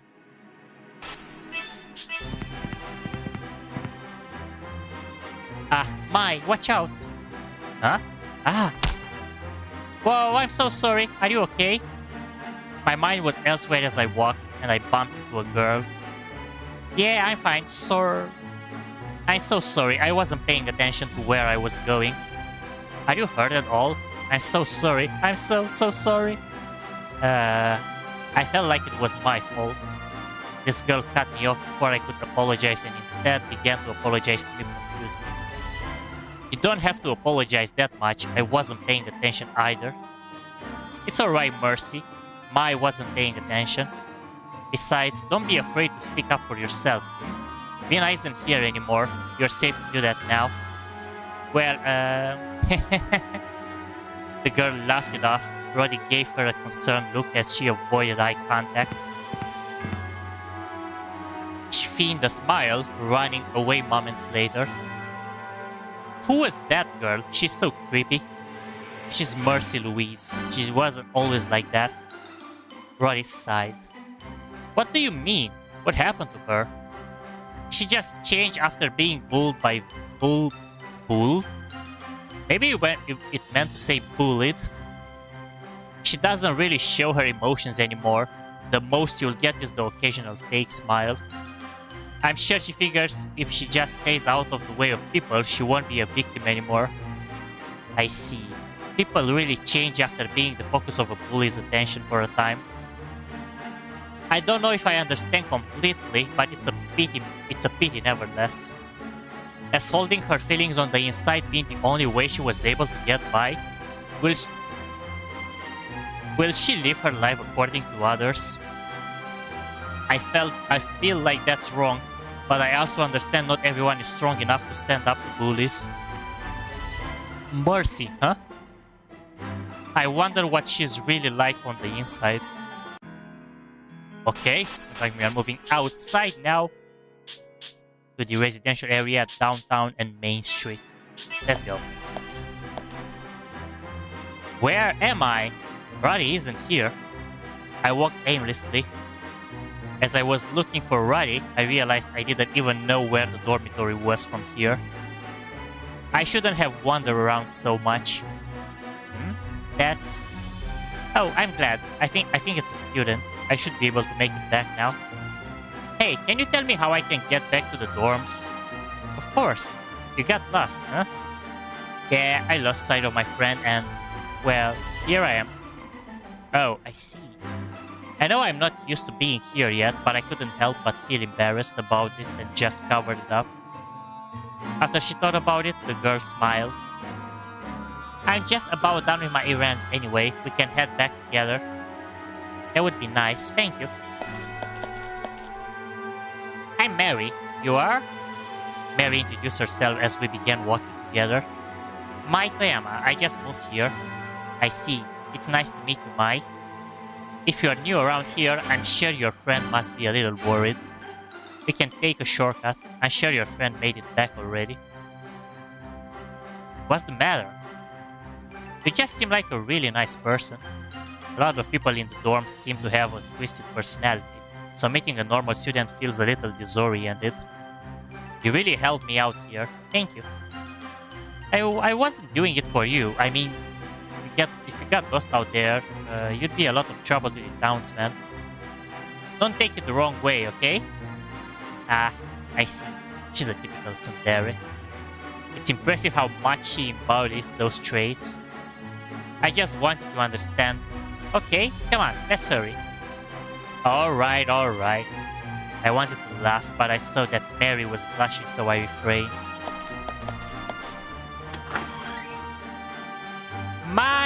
Oh my goodness, I'm so relieved. I thought you were back at the dorms, but I couldn't find you. I was so worried.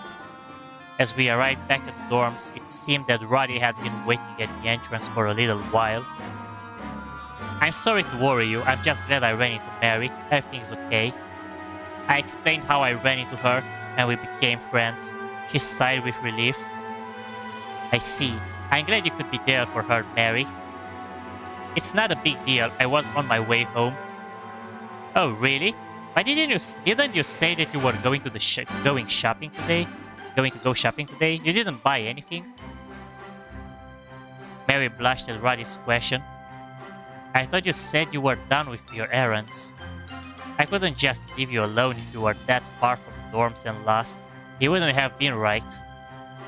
Mary was a little shy about expressing this, mumbling her way through her words. Thank you, Mary. Whatever, it's not a big deal. I smiled a little, humored by the fact that she just refused to be complimented. Roddy, of course, chimed in at once. Hey! I appreciate you helping Mai out, but she's mine, okay? You can't steal her from me. What? I didn't even mention that I like her or anything like that. So you admit it? Anyway, I'm going back to my room. Later, girls. Yeah, later, Mary. Let's head back to our room too. Okay. Roddy pulled me away and I thought about Mary. Her ears were super red. She was tsundere true and true. I couldn't help but giggle. Okay, was going to downtown. Wah. I heard a strange voice as I noticed something against my feet. An apple? Oh, it's hers. Looking towards where the apple came from, I noticed a girl in our uniform trip, head first into the floor. It must have fell when she tripped. Oh no, all the way over there. Roddy and I picked up a few apples that came rolling by us. We asked her if she was okay. She seemed to be writhing in pain when we approached her. Here you go. Are you hurt? I'm fine, I'm just feeling really embarrassed. She blushed and rubbed her forehead as she looked up. Roddy greeted her calmly. Hi, Makoto. Hello, Roddy. So, what are you doing here? Shizu asked me to run an errand. I hope the apples aren't bruised. Makoto looked sad. Roddy offered to help, but Makoto gripped the paper bag tightly and showed no signs of giving to her. You're hurt though. No need to overdo it. This is nothing. We can help you with shopping if you want. Don't worry about it. I have more errands to run afterwards, so I'm good. Even though it must have hurt for her to walk, she really didn't seem like she was going to accept our help at all. I can't just lay here. Anyway, later. She left.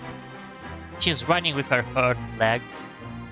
She's really stubborn. We offered to help. She has the tendency to push herself like that from time to time. I'm worried. I hope she won't trip again. Roddy sighed. Well, if she says she's fine, then she's fine. Let's go. I patted Roddy's back and urged her to move on. It seemed like she was still worried about Okoro though. Mai?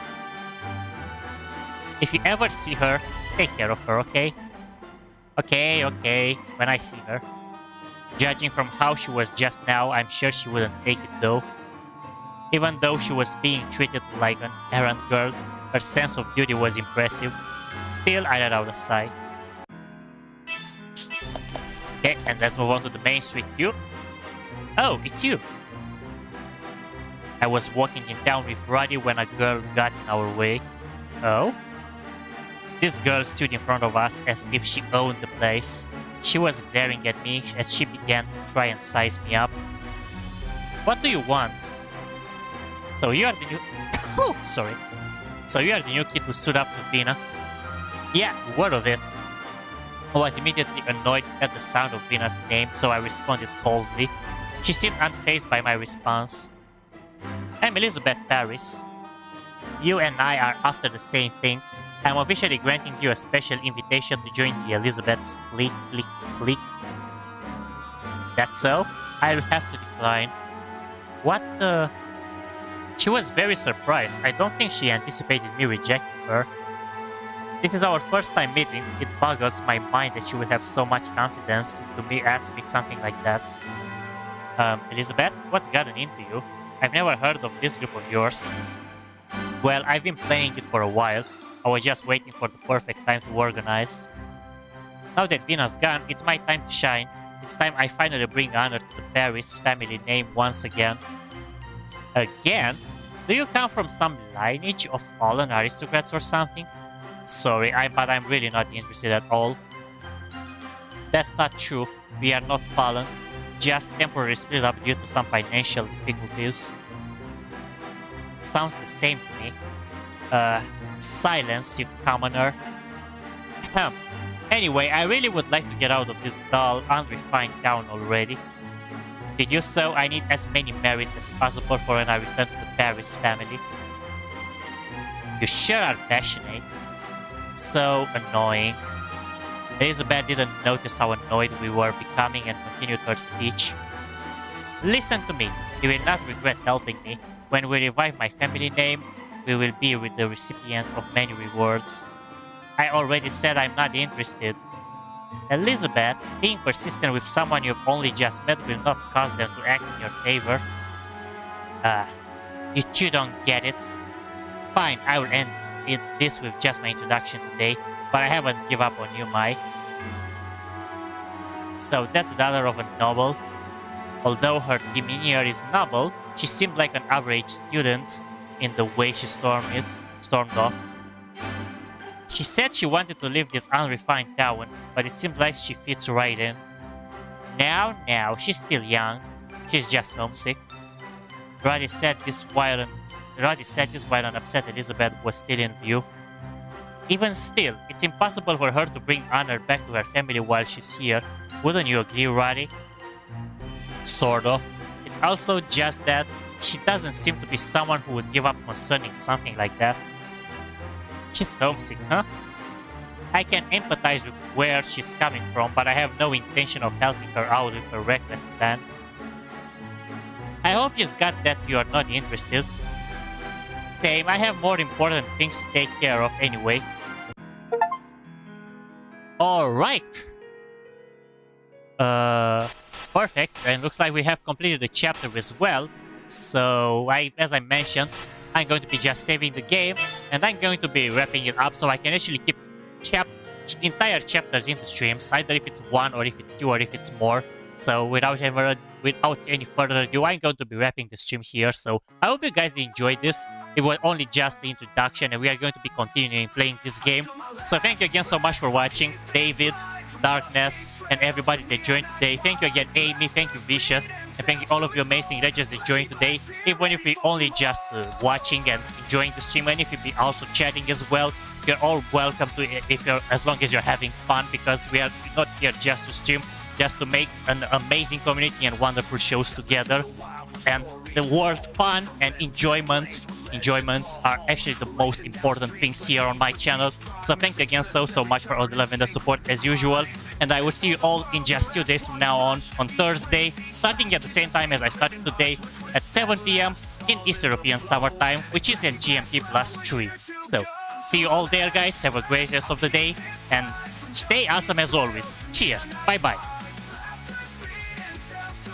Glad to have you back as well, Darkness and everybody. You are amazing, all of you, and legends. See you on Thursday. Bye-bye.